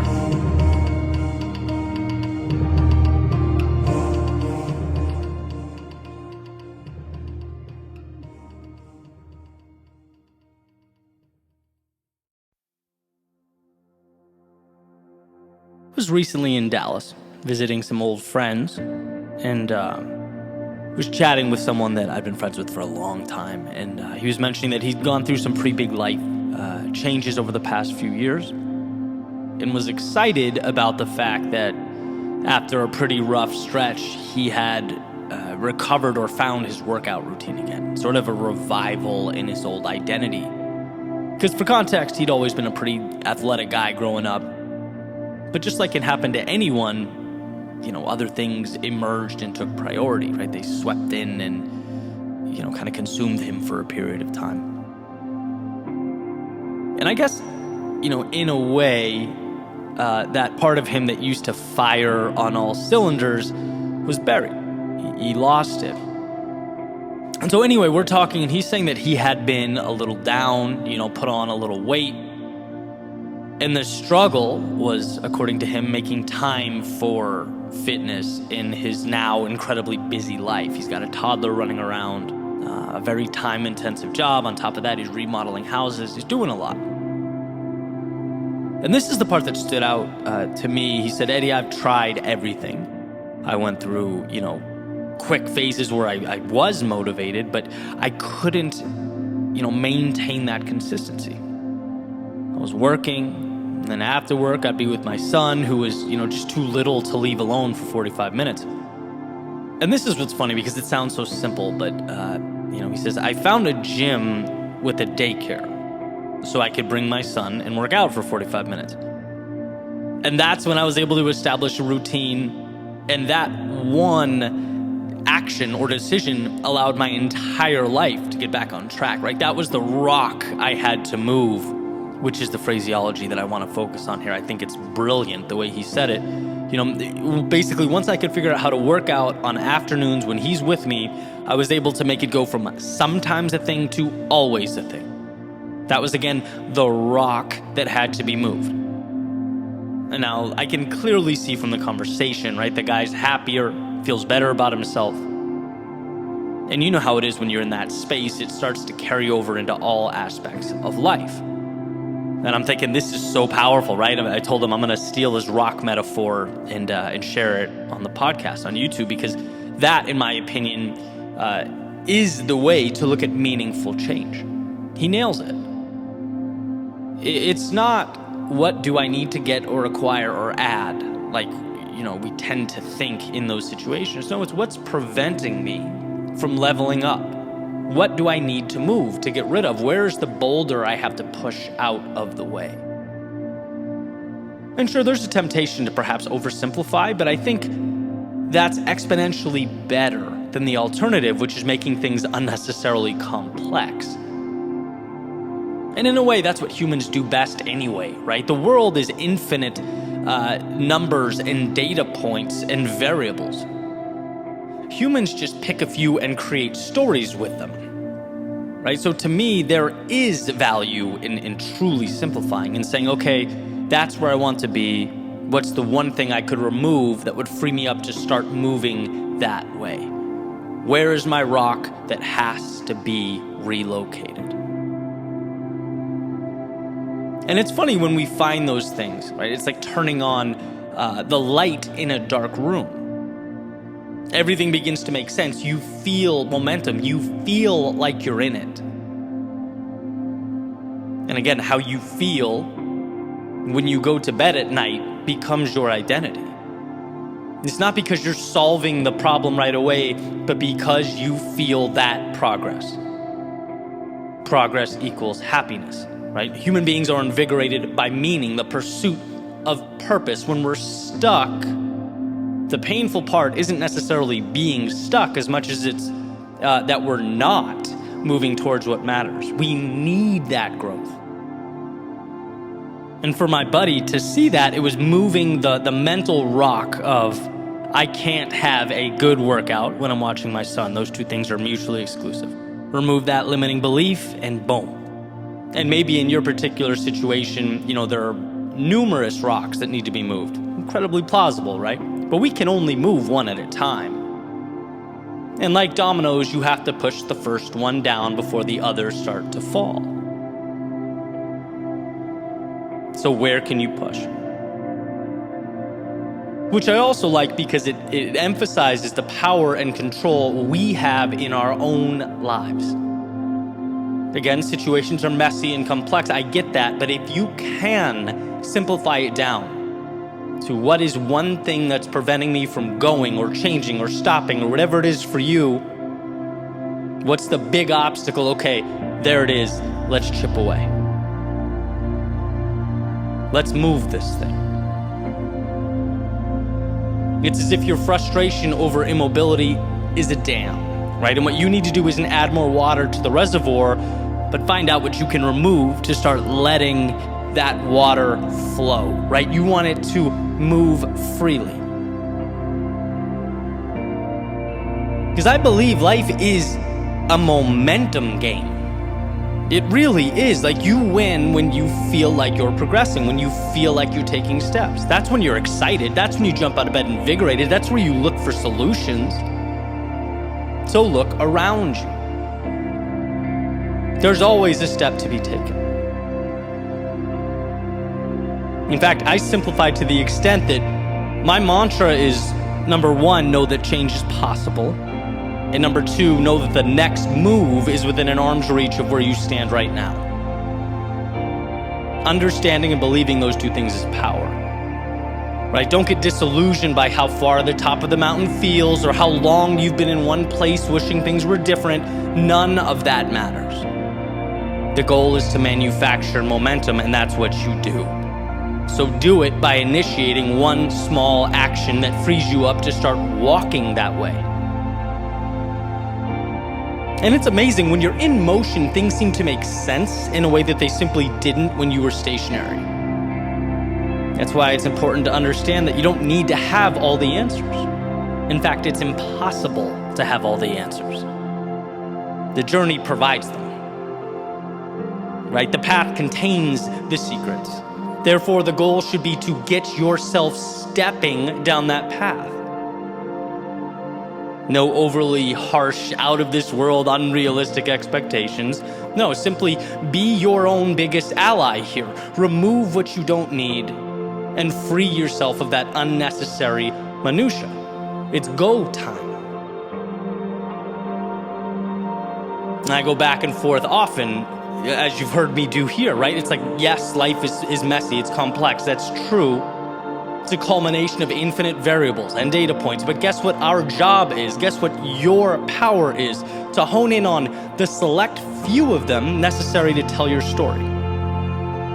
Human beings have survived for thousands and thousands of years because we are masters of simplification. Masters of ignoring what we don't need and distilling the complex down into what's actionable.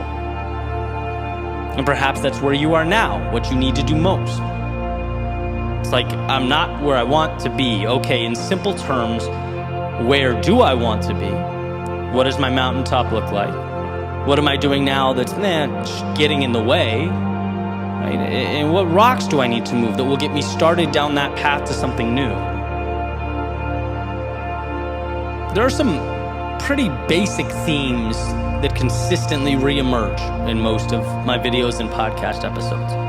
Right? The idea of us having control, agency. The idea that fear can be an ally, or as Joseph Campbell states, the cave you fear holds the treasure you seek. The idea that you're not your past, right? And there are a few more. But essentially, today's episode takes them all and places them in the palm of your hand. It reminds you that in totality, this is all about you being the author of your story. And you don't need the whole book written. Ideas, character development, and all that stuff will come into your head as you write, as the pen hits the paper. You just need to find that starting point. Self-assess. Identify that little piece of opportunity that was hidden beneath the excess. And begin.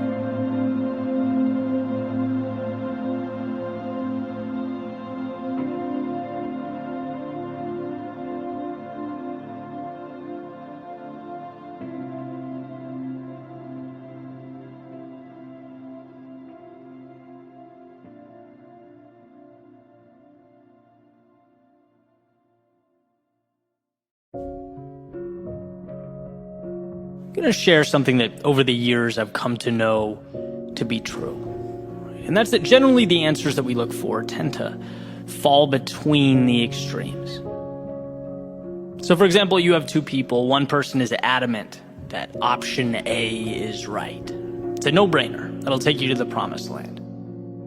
Then on the other side, the other person's saying, no, it's option B, and it's not even close. Option B is the way to go. And well, generally speaking, the answer we're looking for falls somewhere right in the middle. That's where the winning formula lives. Not always, but most of the time. The other stuff, the detail, the A's, B's, and C's, the stuff that gets the flash that we spend most of our time talking about, it's unnecessary noise and nuance. To win is to trust your instinct. It's being comfortable with your authenticity as the foundation. And then once you have that, you can choose to sprinkle the other stuff on top as flavoring. But I want to talk about this idea because I've fallen into the trap, and I think others do too, of looking for answers in the wrong places. Of trying so hard to replicate success, to meet other people's guidelines. We're so busy asking what the other people want to hear that we're not asking ourselves, hey, what do I want to say? And in the process, we lose what's most valuable. We end up rearranging the deck chairs on the Titanic. Imagine if Malcolm Gladwell only wrote about what was trending on Twitter or what was popular. It's like, no, he writes about what he's interested in. That's why he's so fun to read. His curiosity and passion always comes through. Or if J.K. Rowling spent her time researching what works? What sells books? What do I need to buy? What's been done before me before she created Harry Potter? We probably wouldn't have it. Her brilliant imagination wouldn't have been shared with the world because, let's be real, wizards in boarding school weren't exactly on everyone's radar. There was no roadmap to that. Or I think of Jordan Peterson's lectures. Imagine if he crafted his message around YouTube or Instagram algorithms. It would lose all its power and meaning. He's authentic, he's raw, he's real. That's why we watch him. But the reality is, every day, we're told in tailor-made, strategically located advertisements that, hey, John Smith achieved success, happiness, and fame with this product or this service, and without that, you can't get what you want. Or we turn on our phones, we go on social media, and it's hearts and likes and double taps, and we're not saying what we want to say. Right? We're reverse engineering how to get that validation. For those with brands or those in the marketing space, I mean, you know, it's always about trying to understand this mysterious algorithm where your posts will be buried. What we're being asked to do overall every day is manipulate ourselves to meet the demands of the platform or of the external criteria. And I'm not saying it's morally wrong. There's no atrocity being committed. Part of life is adapting. But what I am suggesting is there's a danger that we're not aware of. Amidst all this chaos and confusion and manipulation, we tend to lose ourselves. And when we lose ourselves, it doesn't happen all at once. It's gradual. It happens little by little, one concession at a time. We don't snap our fingers and disappear. We slowly slip away, not by what we do, by what we don't do in order to fit in. Do you know how everything in our solar system orbits around the sun? Well, what if you thought of that sun as who you are, right? When you're with your friends or family, when you're writing, saying, thinking what matters to you. Without social media, without brands and marketing and societal pressure, just simply who you are. That should always be the nucleus of your world, your North Star. That should be the measuring stick to whether you're on the right track, not the externalities that ask you to change your key so that it fits their lock. What if we re-engineered the way we look at things? What if we built a world where people expand upon who they are and what they care about, where we have the courage to say no to the latest trend or item or advice because it's just not who you are? What if you were that confident? And then, if we think some of those externalities will help us, then sure, sprinkle them on top. But they rotate around you, you don't rotate around them. That's the difference. To be content, you have to be the center of your own universe, living by your guidelines.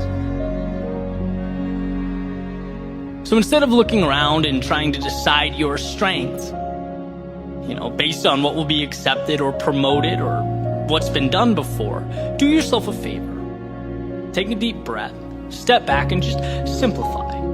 You know what matters, and that's enough. You don't need the world to tell you that. So while the masses fight over solution A or solution B, maybe you'll understand that both of those solutions solve the wrong problem. And while the masses argue, which car goes 0 to 60 the fastest, scream about the features, debate which brand is the most reputable, hey, you'll at least know why you're driving, which is more than most of the world can say. You'll know where your car is headed before you upgrade to that sunroof and those top-of-the-line speakers.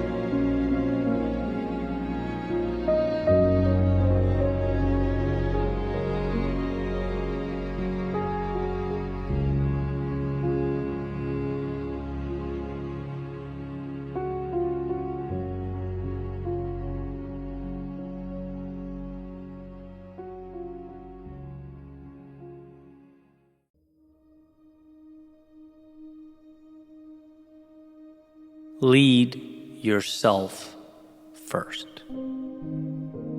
Before we can influence, before we can ever persuade or change anything externally, we have to first lead ourselves. And that means delivering on the promises we make to ourselves. It means showing up when we tell ourselves we're going to show up. It means putting ourselves in an environment conducive to growth. There's an old metaphor from Wayne Dyer about an orange, where he essentially says that it doesn't matter what you do to an orange. It doesn't matter how hard you squeeze it, or how many you have, or how you manipulate it. Grapefruit juice will never come out of an orange. Right? Only orange juice can be emitted, and similarly, we can never give or contribute what we do not have inside ourselves. We can't expect our lives to look like anything other than a culmination of the tiny actions, steps, and decisions we make on a daily basis. The external world is a product of the internal world. And the internal world is not realized until we learn to rule over ourselves and our lives with conviction. You can break this down in many different ways. Right? Jocko Willink says discipline equals freedom. John Maxwell talks about a leadership lid, where success levels can never exceed leadership capability. And sure, it applies to teams, but it also applies to self-leadership. Are you searching for and committing to the little hinges in your life that, as W. Clement Stone says, swing big doors, that make the difference? Are you taking responsibility for your shortcomings like leaders do? Are you learning to trust yourself? Are you seeing past the trap of perfection and committing to progress? Are you taking the little things seriously? Because at the end of the day, all things are comprised of little things and only little things. The bottom line is that we master nothing until we master ourselves. Trust ourselves. The bottom line is that we win when we lead ourselves. Hold ourselves accountable for the little things that matter, even when it hurts or we're tired, even though no one's going to come up and reprimand us for falling short. Right? There are often no visible consequences when we let ourselves down, so let's manufacture that urgency. If you promised yourself you'd get up when that alarm clock goes off, it becomes no longer optional. If you promised yourself you'd go down the road that scares you, it becomes no longer one road of many, it is now the only road. Even though it may be scary or intimidating, it's the darkness that must be confronted. You are more powerful than you know, you are more capable than you understand, but you must lead yourself to your potential. Those little things matter.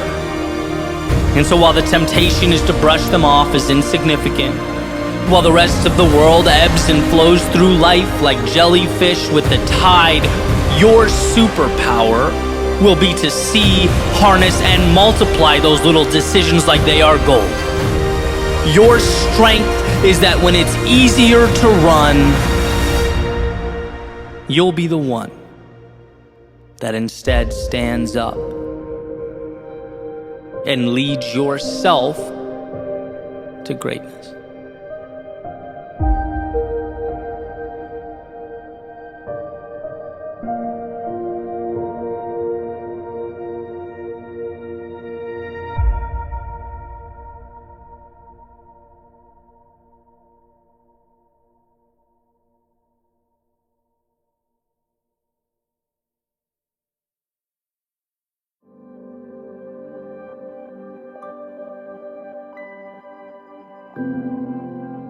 Sometimes the most important things we do in our lives are the product of sheer will, of taking little nothings that surround us and making something out of them. In other words, the greatest opportunities, often the ones we need most, they simply aren't obvious. They're hidden. Hidden behind what looks like difficulty, what appears to be hopelessness. The reason I place so much value on a single step forward when we're overwhelmed or at a low point is because a single step means you're in the game. You're giving yourself a chance to find and obtain those little hidden away pieces that can't be found when we stand still and dwell on a situation. Mobility is empowerment. And when we move forward only with what we have, we're continuously reminded that what we have is enough. We have the tools, the resources, and the ability.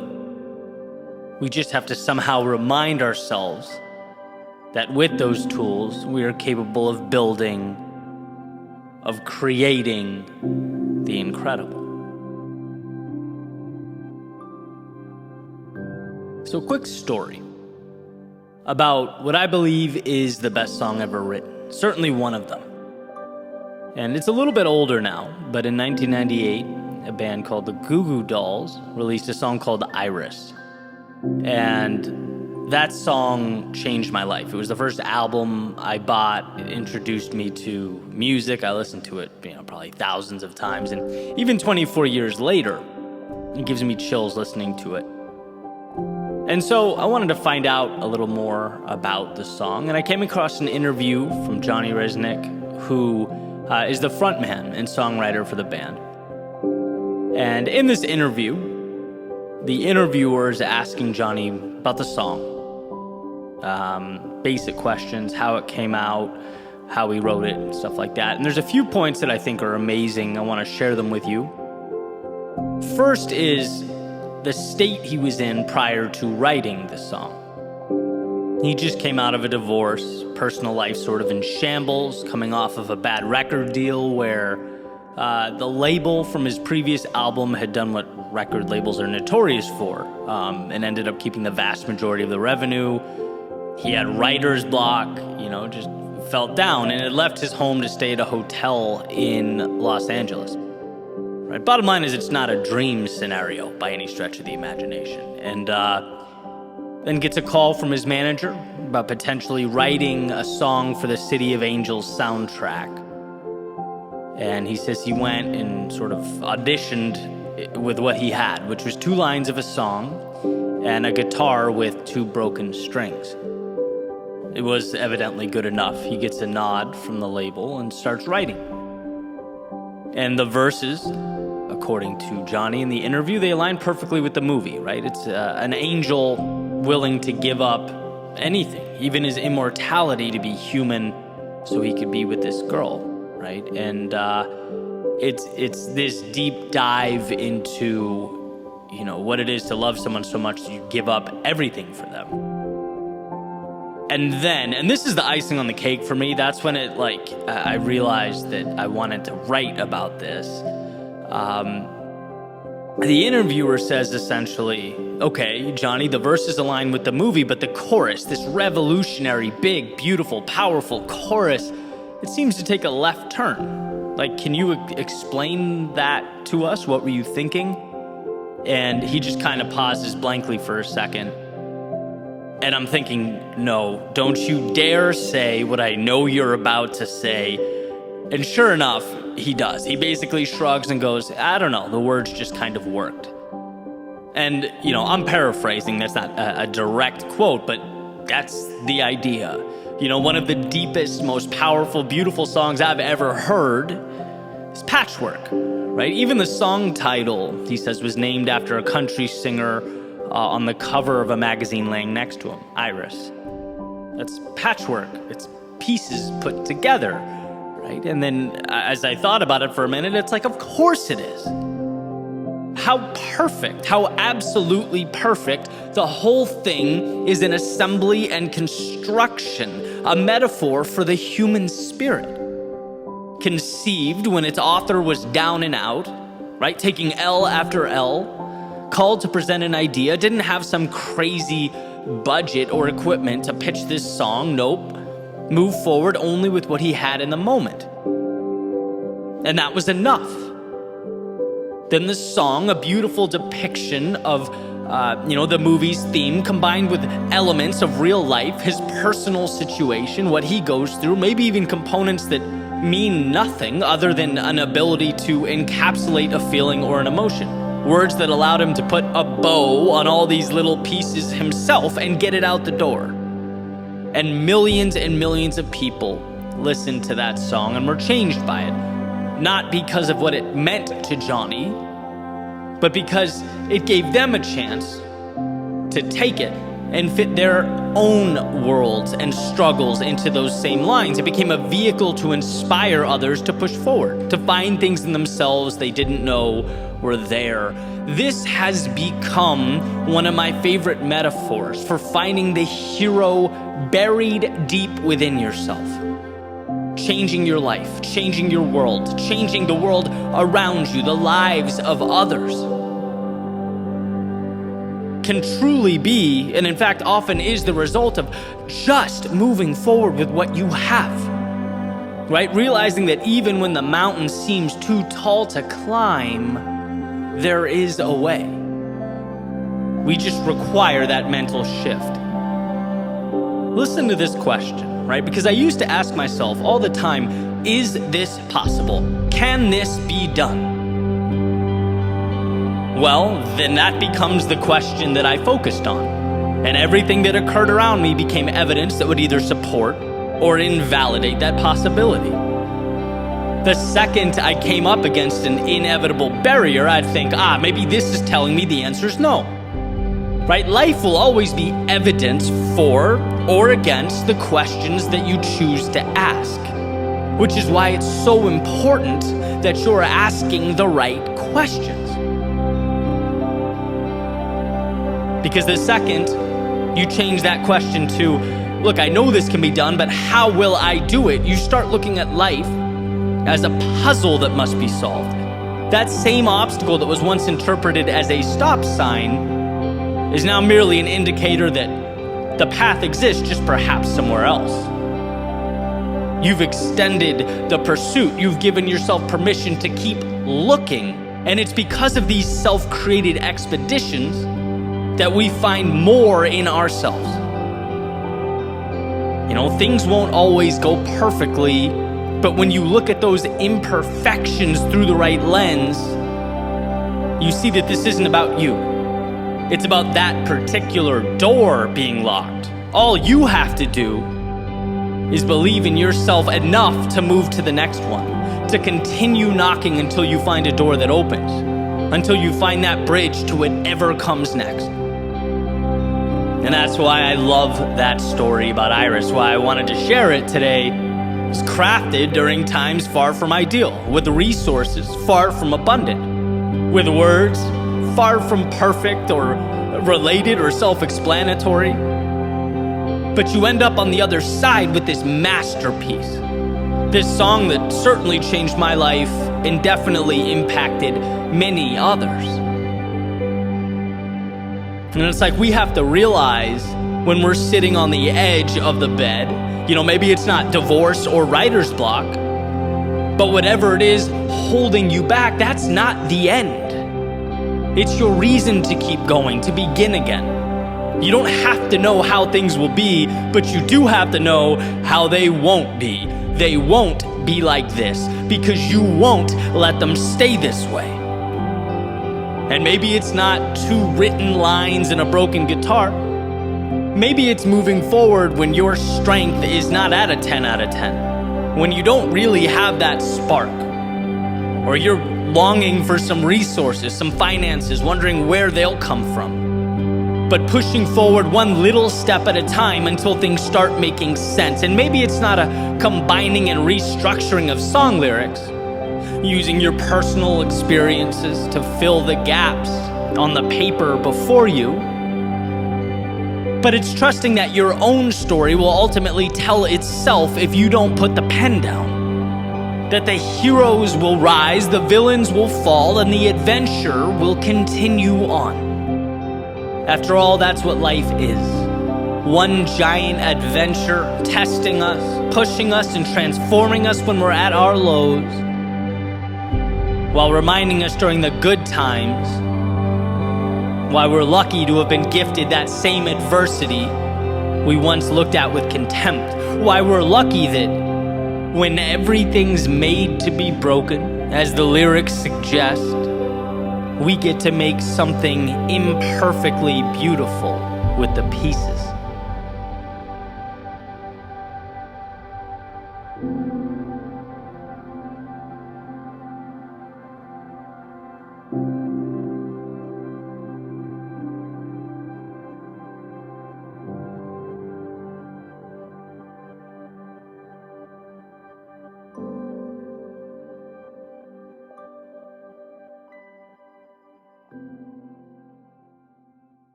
We all enjoy the prospect of perfection. And everyone has an ideal outcome. We all make plans. But very rarely do they unfold as they were drawn up. Why? Well, because life is predictably unpredictable. It's mysterious. Yet for some reason, we march on toward the acquisition of a flawless existence. scared of anything but an undamaged, untarnished, immaculate reflection staring back at us in the mirror. But in the real world, our happiness, contentment, growth, progress, they're not a product of perfection. They're built from the imperfections that we collect along the way. The trials, the tribulations. When you piece all that together like little puzzle pieces, they depict the beauty. They show the image that's always been so highly coveted. In other words, the process of rebuilding creates something more valuable than the same pieces before they were broken down, when they were untouched. In Japanese philosophy, there's a concept known as kintsugi, which is the art of repairing broken pottery with a golden lacquer. It's the idea that we don't want to hide the damage, but we want to rebuild it into something more meaningful, more valuable. Embrace the imperfect, own and cherish it. There's an old story about a tea master known as Rikyu. And he was attending a Japanese tea ceremony with one of his followers, and the follower tries to impress Rikyu by buying this fancy clay jar and making it visible during the meeting. But Rikyu never, once acknowledges it. The praise never comes. So the student, obviously upset by the lack of recognition, he pushes the jar off the counter. It falls to the floor. It breaks into a bunch of pieces. And another student ultimately repairs it using kintsugi. Right? Puts the pieces back together with a gold lacquer. And next time Rikyu attends the tea ceremony as a guest of honor, he sees the jar rebuilt and says, now it's beautiful. Now it has character. He acknowledges its value. And this story reminds us about the myth of perfection. Right? Life's not about dodging and avoiding the difficulty. It's about facing it head on. Because when we come out on the other side, we transform into something that was previously unobtainable and rise to a world beyond imagination. See, we change not by running around life's obstacles, but by running directly through them. Like a muscle being repeatedly broken down and built back up, the pain, the exhausted energy is the vehicle. The micro creates the macro. The difficult becomes the exceptional. We need the very things we're inclined to avoid. Our shortcomings, they not only precede and establish our greatness, they are our greatness. Being broken is not a tragedy, it is a step along the way. It's the beginning of something new, a launching pad, a chance to be better than you have ever been. Because look, here's the reality. If your status quo has never been shaken at its foundation, if you've never stopped and questioned the way things are, reality as it is, if you don't take risks, there will be no fragments to take and rebuild. You won't have the tools or capacity to change the world around you. And that is the thing of note. Beauty is not fearing the rebuild, it is the rebuild. It's not feeling sorry or hopeless, but hopeful. Seeing your situation for what it is, an opportunity. It is what you need, a blank canvas, your chance to make art while redrawing creative boundaries. If perfect is the goal, why take the step? Why take the chance? Why risk messing things up? It's never been about perfect. It's about picking up the pieces and rising again.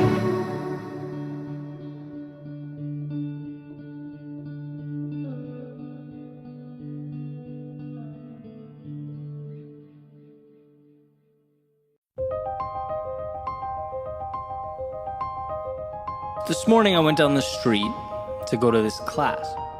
It's basically 45 minutes of body circuits in a heated room, which I love. I love mixing that in with the running that I do. And basically the thing kicks off. And somewhere in, maybe the last third of the class, we were doing some weighted squats. And right at that point where, you're in the thick of things, your legs start to burn, heart rate's elevated, and you can start to, really feel the temperature of the room.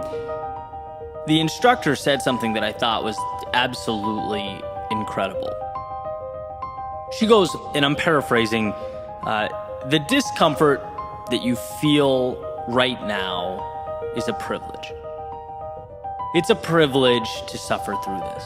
It's a privilege to be here working on yourself when most people are at home. It's a privilege to be in a position to move through the resistance you feel right now. And that message moved me. And how can you even think about discomfort after that perspective had been laid out? How can you see a few minutes of fatigue as anything other than the small price of improvement? It's funny how the same things we consider to be torture or punishment, if they're externally required of us, they become empowering when we know that we deliberately chose them. And this feeling, it was definitely self-induced. It was chosen, right? I decided to be there in class that day. It was what I needed. To become just a little bit better, to obtain just a little bit more. And what a privilege. I've learned over the years to manage pain. You have to.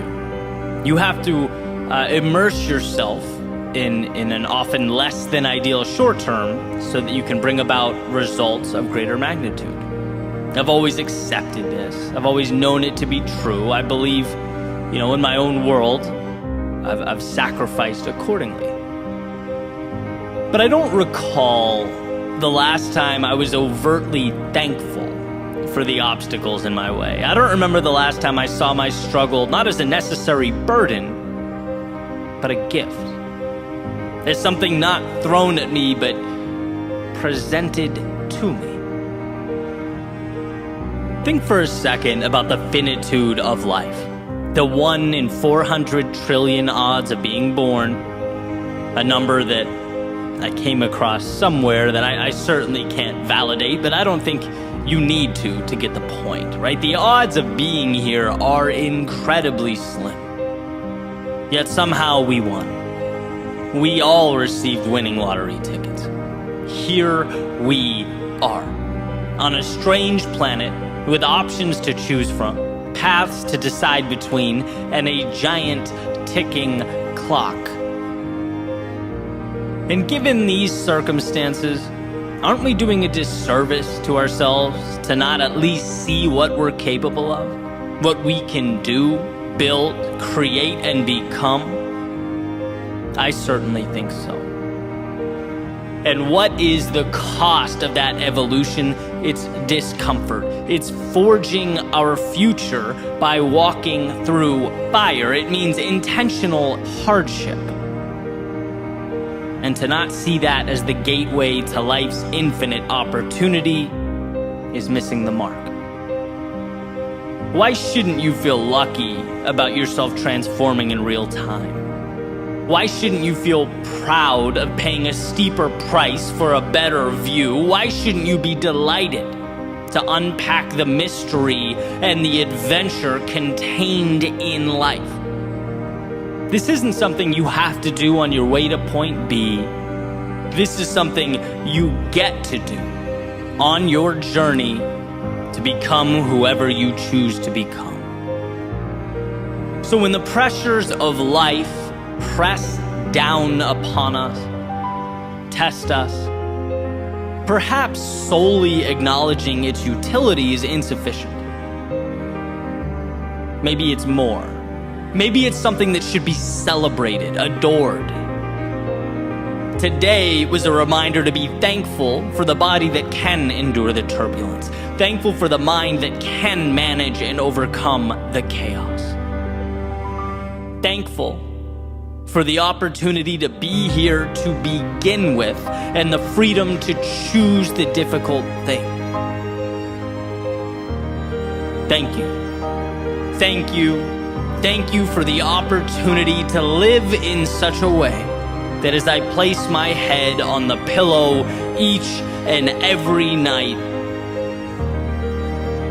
I'm grateful for the privilege.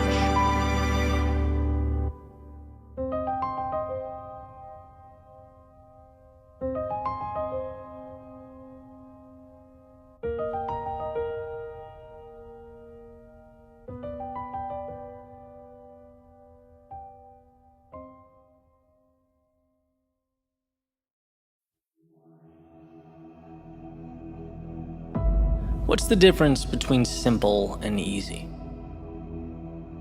Well, simple is straightforward, uncomplicated. Easy, on the other hand, means achieved without great effort. The difference between those two words is subtle, but essential to understand. One deals with the complexity of an outcome. The other, your will and determination to achieve that outcome. Becoming who you most want to be is simple. But becoming who you most want to be is not easy. Just like walking is simple, yet hiking up a mountain is not easy. The procedure didn't change, the context did. So let's talk about context. Let's talk about this cyclical nature of growth, because it's not that most people can't. It's that most people won't. It's not that most people don't get how. It's that they don't have a strong enough why. The path is laid out before you. You just have to be willing to walk down it. Will you? Step 1, realize there's more out there. It's not that what you're doing now isn't amazing. It's just that yesterday's act of courage is now today's status quo. What was the spectacular is now the mundane. What was once the ceiling you had to jump to touch is now the floor you walk on. So at the very least, it prompts you to ask, well, what's next? Simple. Not easy. Step 2, the acquisition of courage. Yesterday's courage was a fight. It took a lot out of you, and it's ultimately what got you here. But it dropped you at the curb, it waved goodbye and went on its merry way, and here you are. You can stay here. A lot of people do. You can reminisce of the glory days, the old path, yesterday's triumphs. Or you can do that perpetually uncomfortable exercise of vulnerability. Stepping into tomorrow's unknown, reminding yourself that life's greatest rewards have a hefty price tag, and that price is discomfort. But I've already played this game, one might think. No, what you did was learn the rules. Now it's time to apply them to a new setting, and around goes the merry-go-round. It might seem like a replication from the horizontal, but here's the secret. You can't see the vertical. You have yet to look down and see your ascent, see what you're becoming. Just by staying on, holding tight, just by believing in yourself enough to begin again, you are fanning those tiny flames of courage in your soul that wait to be spread like a wildfire. Simple, but not easy. Step 3, mistakes. Now, of course, it's not the mistakes themselves you fear. It's what you think those mistakes will mean. Ridicule, embarrassment, lack of direction or identity, losing what you have. But here's the catch. When you realize the upside is greater than the downside, you liberate yourself. When you realize there's more to gain than to lose, your potential for greatness is born. How does one act on this? Mistakes. By making mistakes. By injecting yourself into the turbulence of progress. Our biology has not yet learned that the uncomfortable thing is the right thing, and that's why you get resistance. That's why it hurts. And it's why few people will accomplish what you will. When it comes to your climb, every day is opposite day. When they run out, you're running in. When they play safe, you play for the victory. To become who you might be, you must learn how to get there. Mistakes are your curriculum. Simple, but not easy. Step 4, trust yourself. Okay, sure, no problem, easy. Well, yeah, it's easy when you're getting what you want. But evolution takes time, and there's nothing quite like giving and giving and giving and not getting. There's nothing quite like stepping up to the plate again and again and again and bringing no runners home. So how does one find the strength to continue walking up to the batter's box? Well, growth is exponential, and those swings and misses matter. The infield singles matter. Everything matters. Because it's all chiseling your future self out of stone. Nothing is dependent on the next at-bat as much as all at-bats in the aggregate. That's why success is so often considered to be sheer will, dependent not on the home run, but on the discipline, the self-belief to keep walking up to the plate. Repetition and adjustment. Repetition and adjustment. Repeat and refine, repeat, refine. Those are the materials from which all things are made. Simple, but not easy. And then we have the finale, the ending, step 5. Celebrate and adjust. At some point, you'll be able to look over your shoulder and notice something that perhaps you hadn't before. Space. Space between where you are and where you started. It's not sudden, but gradual. And undoubtedly, with enough persistence, it will emerge. These moments, they are precious. They are times to acknowledge what you've accomplished, the sacrifices you have made. They are life's way of reminding you what you are building and who you are becoming. It's a time of celebration. Every little win means something. Every small victory matters, so relish in it. And then transform it.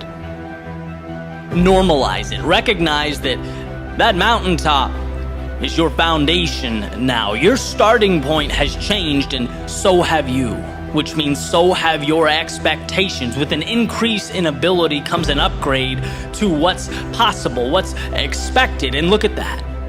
We have arrived at a new step 1. Realize there is more. This is the process for capturing that which life has to offer. If you can fall in love with that, appreciate it, respect it, while simultaneously understanding it's not scary, it's dependent entirely on your ability to push forward. If you can understand that, there is nothing you can't do. Nowhere you can't go. Simple, yes. Easy, no. But you're not in this for easy. You're in it for the journey, the growth, the adventure. You're in it because it's not easy. You'll see in time, as will the world, that this decision to endure was simply the best one you ever made.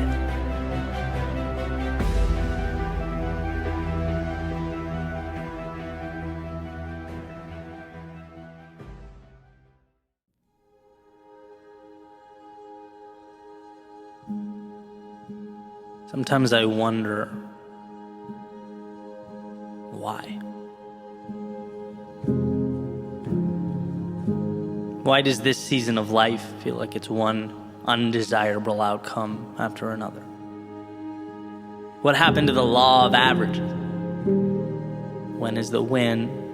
Where is the light at the end of the tunnel? Why would I continue going in this direction when it feels like that spot on the horizon I've been chasing has eluded me? Why?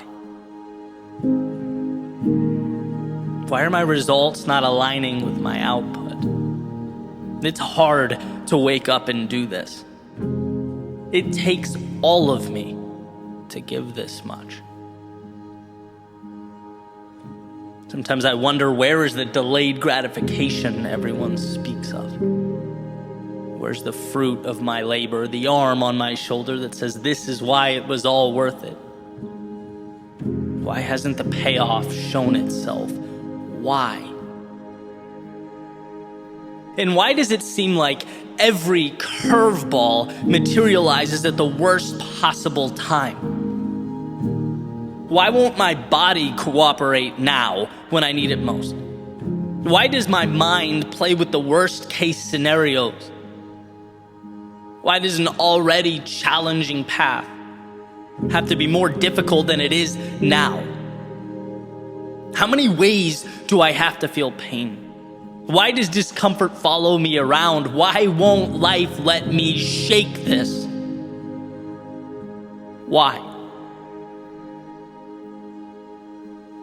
Well, maybe, just maybe, it's to show you how strong you are, what you can endure. Because deep down in your soul, you know you are the 1%. Because if you can push through this, you can push through anything. And I don't know why life gives us its lessons when it does. Why the world seems to stack it on when we're at our most vulnerable. When the ground beneath us is most unstable. But if you can find the courage to step back and see this for what it is, if you can hold on to the idea that this is happening for you, you'll come out of this a different person. You don't need to perform a miracle when you're at your lowest. No, the courage, the power, the strength is in showing up. You need to continue forward. Let go of the week, the month, the year. Sometimes we are tasked with pushing through the moment, the hour, surviving the day. And sometimes there is nothing more courageous than that, nothing more powerful than seeing what it turns into down the road when we look over our shoulders and are grateful we never stopped. So yes, this season might seem like a non-stop barrage of obstacles and misfortune. Why? Perhaps because it's life allowing you to plant your seed now, so that when spring comes around, you are provided something you've never had before. You arrive at that spot in the horizon you've been aiming at. And yes, the results might not feel like they're aligning with your output. Why? Perhaps because when the compounding reaches that magical point, that point of statistical significance, and the desirable things happen then as quickly as the difficult ones do now, it'll all make sense. You'll appreciate it, value it, and be equipped to handle it. And yeah, life might seem to be throwing you curveball after curveball. Why?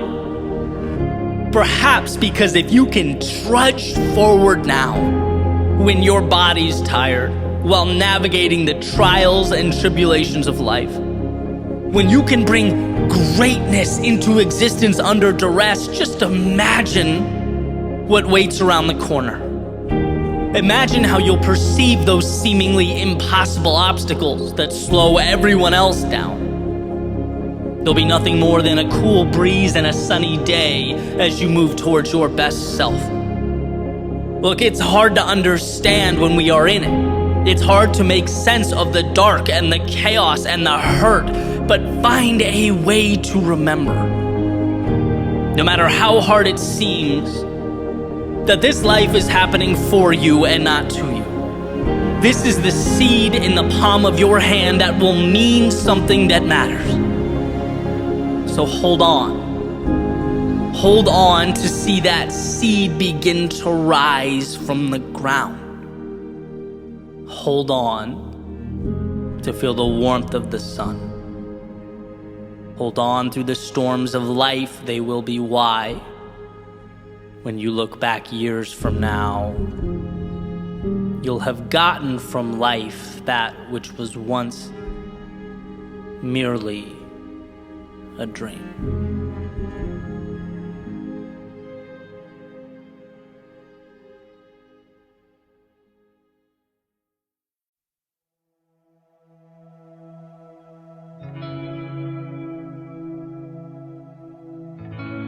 You have to see it before they do. You have to believe it before they will. You have to be the architect of your plans and your goals because no one will build them for you. And that's just it. In a world where victimhood is becoming currency and blame is becoming the norm, we have a choice. Create a temporary, fleeting escape, or create a life that matters. You know how much easier it is to project out at the world? To never have to look in the mirror and address the things you could be doing better? You know how much easier it is to hate him or her or them over there? To make up stories and scenarios about how much different life would be if it wasn't for A, B, and C holding you back? I mean, short term, it's like winning the lottery, right? You don't have to take any accountability. You don't have to have tough conversations with yourself. You don't have to reflect on the painful memories or decisions. No, you can put your feet up, sit back, point at the world, and say, look what they made me do. If only. But here's what's not being said. Every time you point your finger away from your own chest, every time you project blame, you're letting yourself down. Why? Because we only grow when we take accountability. And yeah, accountability can be painful, uncomfortable. But in that discomfort exists the only bridge to a better tomorrow.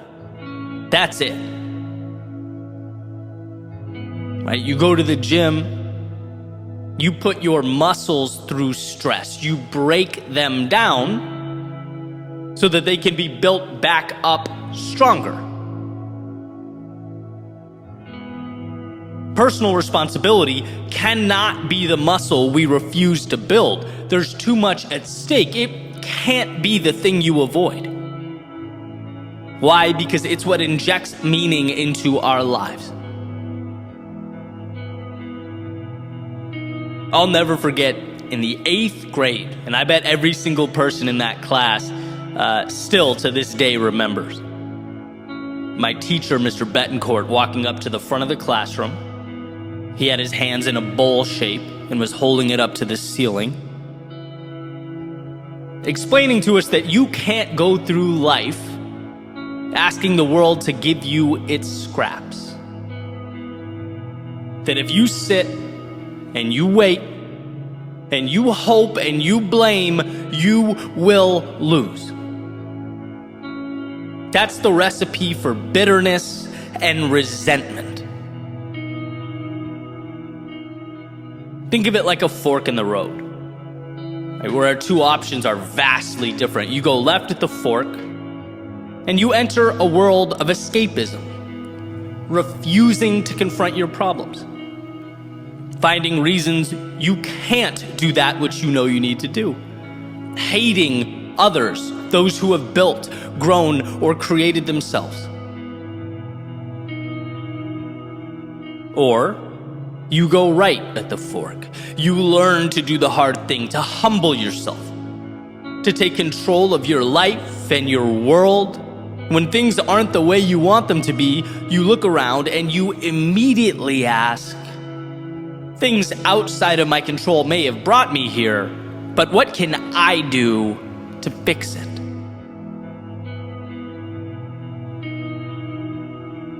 Those of you who have been listening to me for a while, you probably know my favorite articulation of this idea was explained by Will Smith.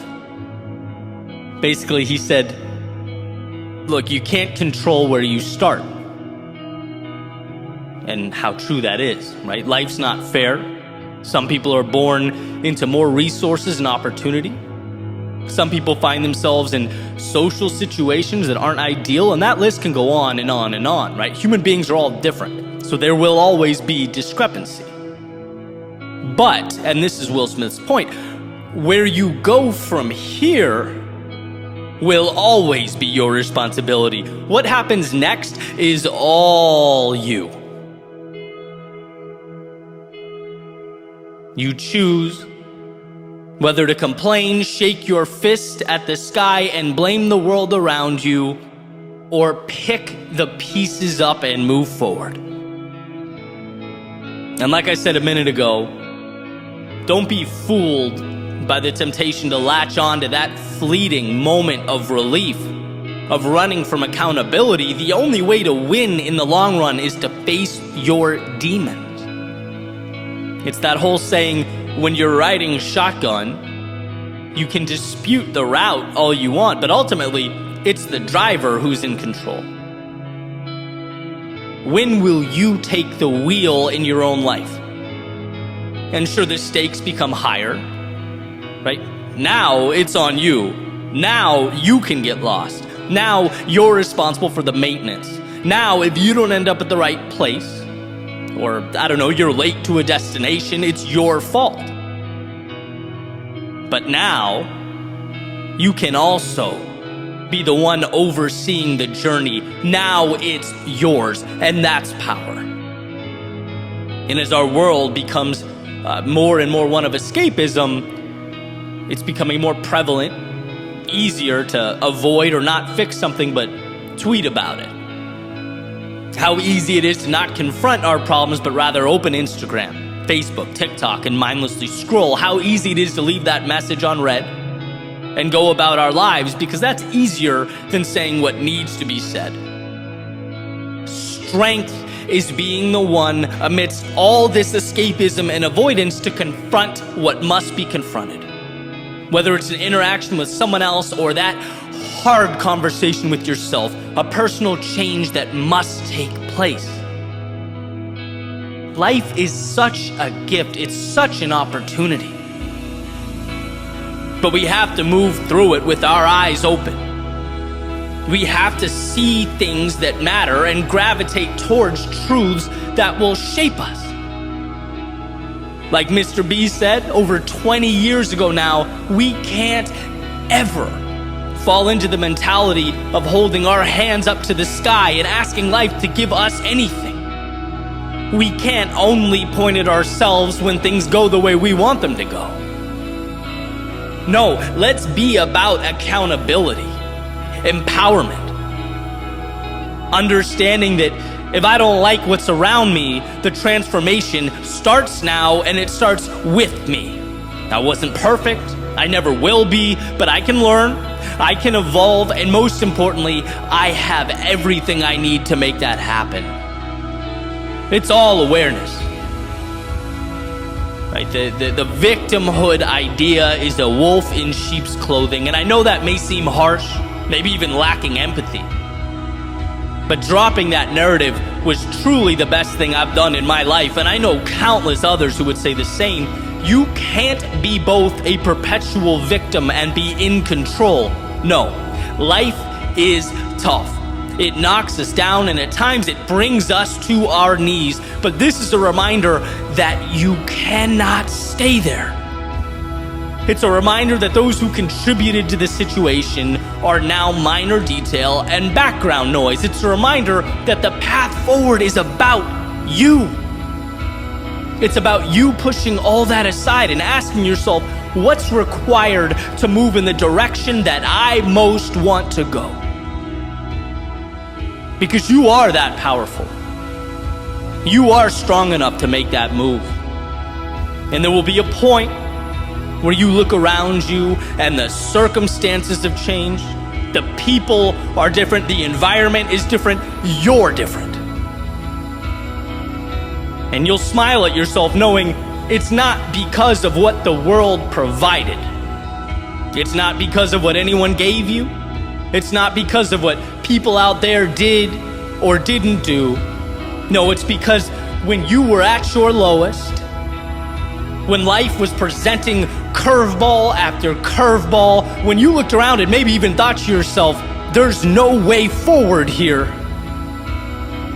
you found a way to get up and create something new.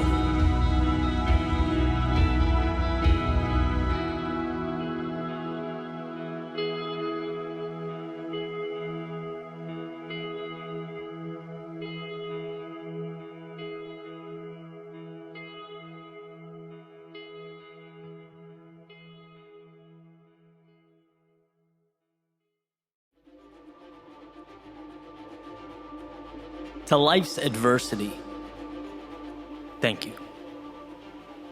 To the challenges, the ones I hated in the moment, I am beyond grateful. They became invaluable. Those moments that forced me to be more than I was. Step out before I was ready so that I could arm myself for the path that was meant for me. Thank you to those times I was afraid. You taught me that the darkness is never as bad as our thoughts make them out to be. And when we learn to trust ourselves, we realize that fear becomes strength. Thank you to those times I fell short of expectations, the times I didn't quite hit the mark. You taught me that it's not about me. It's not personal. It's about taking that awareness and going at it again more intelligently. Thank you to the times I felt alone, the times I didn't get the support I hoped for or anticipated. You did two things. You reinforced the value of an effective, committed team, but you also emphasized that if that candle's going to stay lit, it's going to be because I commit to keeping it lit. And when tempted to point out and blame the external world, I must pause, reassess, and focus on the world within. Thank you to those times of stagnation, the valleys of despair, of uncertainty.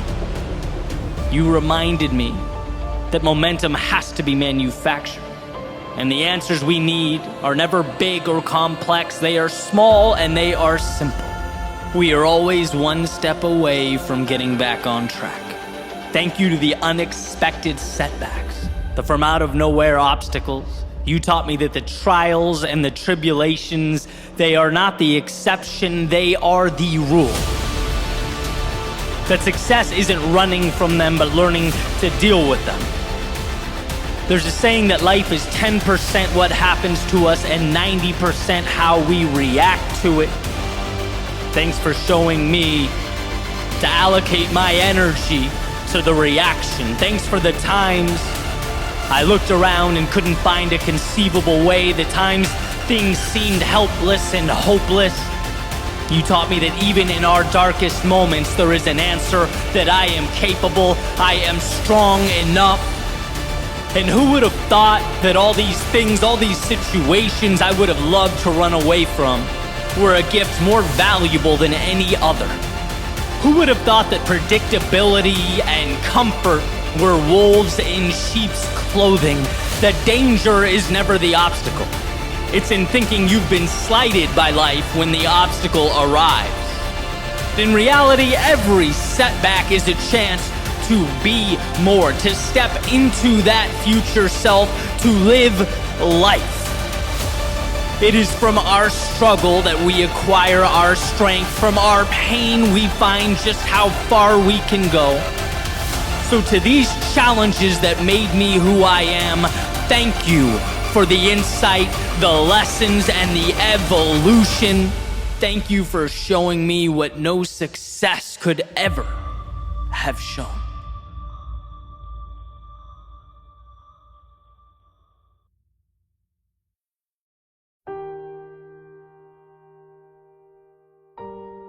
I'll never forget listening to Jim Rohn. I was taking a walk in the middle of the day. I needed to get out, decompress, rethink, realign. And this message came through my headphones. He said, "We must all suffer from one of two pains: the pain of discipline or the pain of regret. The difference is discipline weighs ounces while regret weighs tons." And I needed that. I needed that because sometimes we forget why. In the midst of the day-to-day, the trials and tribulations of life, we forget why we endure. And there's a strange dichotomy that exists. Because, you can't measure discomfort that hasn't arrived yet. You can't identify regret that hasn't materialized. Yet in a way, you have to. You have to somehow make that tangible. You have to know that sacrifices of today deliver you from the anguish of "I wish," or "if only," or "maybe I could have." I've heard it said that humans' ability to delay gratification is what makes us so unique, incredible even. But that doesn't mean it comes easy. So as I walked, I became reacquainted with the trust that I had in myself, in the future, and the steps I was taking. It wasn't that I'd reached some grand finale, but that I gave myself permission to stop constantly expecting one.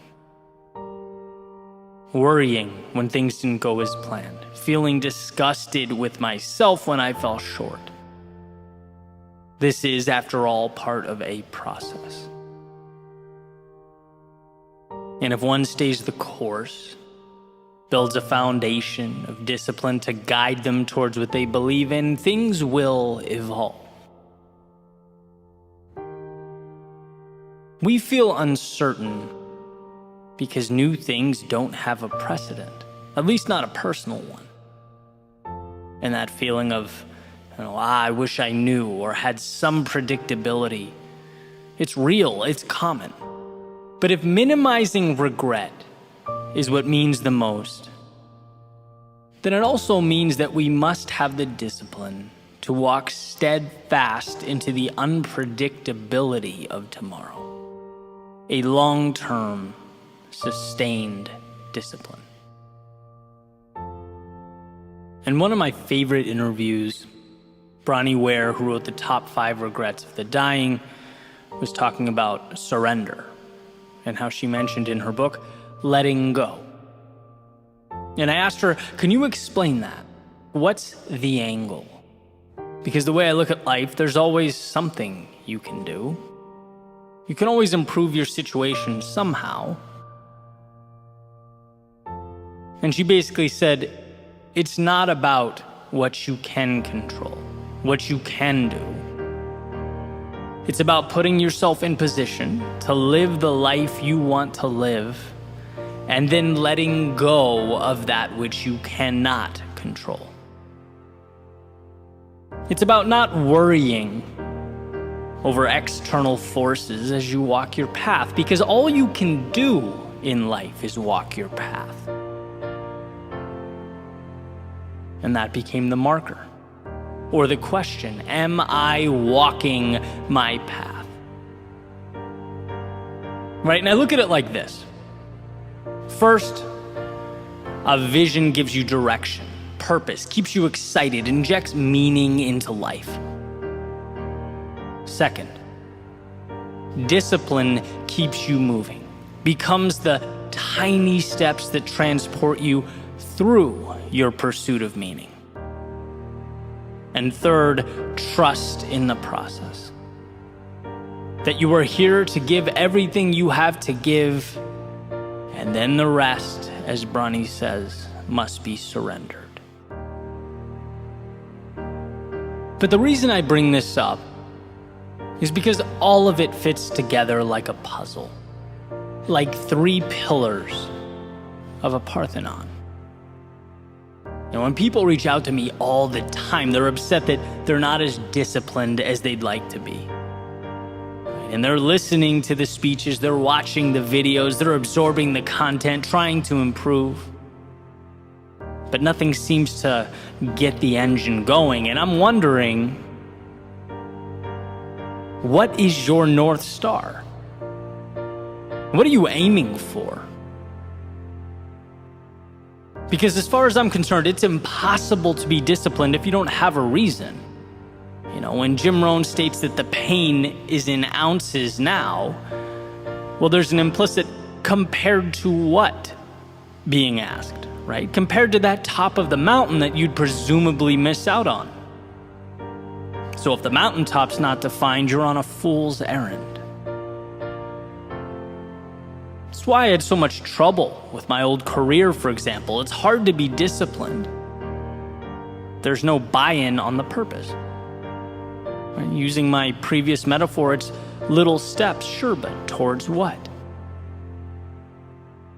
If you don't know, it's only practical then to look around and ask yourself, why am I taking them? Why not go drink with my friends? Why not stream this series on Netflix until 4 a.m.? Why not skip the workout? You can listen to people on YouTube scream at you to do more and be more and try harder all day, but without that piece, it will not get you very far. A vision, the discipline to pursue it, and a trust in the process. And you could say the same with someone who might have a clear vision, a dream, a perfect idea of what they want, but never take action, right? The discipline never materializes. Makes the endeavor just as meaningless.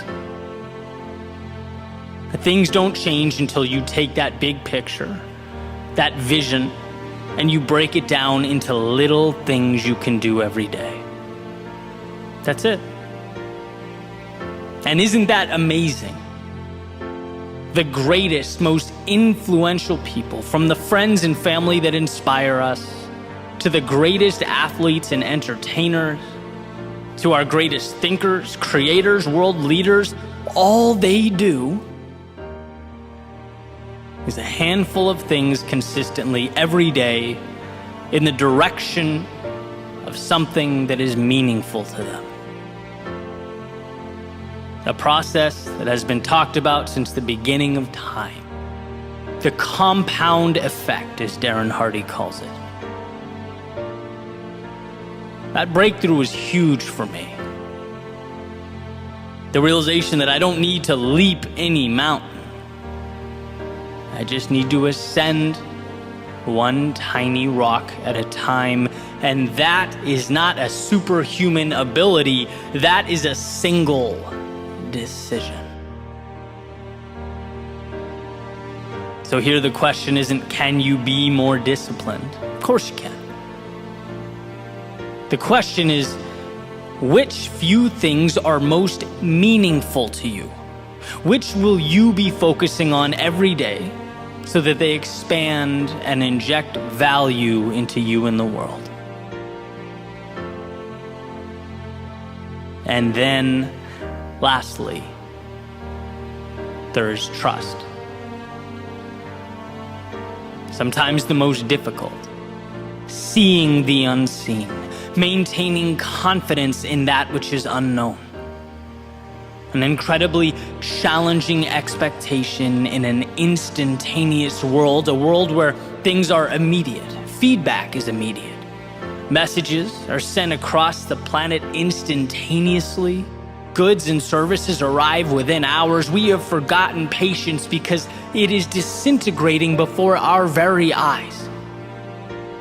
We are a society of now. But the best things in life, they take time. They require that we hold up our end of the bargain and that we trust life will fall into place. Belief in a process that will come to mean more than anything that arrives in 30 seconds ever could. A vision, the discipline to pursue it, and a trust in the process. So perhaps you're overdue for your midday walk, your little excursion into the soul, to ask yourself, what is it you are moving towards? Why are you doing what you're doing? Does it mean something? And if not, perhaps some adjustment is in order. Perhaps you've lost sight of that North Star that lights up our lives and illuminates the way. Take solace in the fact that life is not as serious as we make it out to be. We don't live in a world of right and wrong, good and bad, yes and no, but a continuum. An opportunity to seek out and find the beautiful ups and the meaningful downs, to set our sights on the horizons that matter. See, when the little things feel too complex or burdensome, it's because the big things are misaligned. And that is a powerful idea to grasp. It's never that life is too difficult. It's that we have closed our eyes.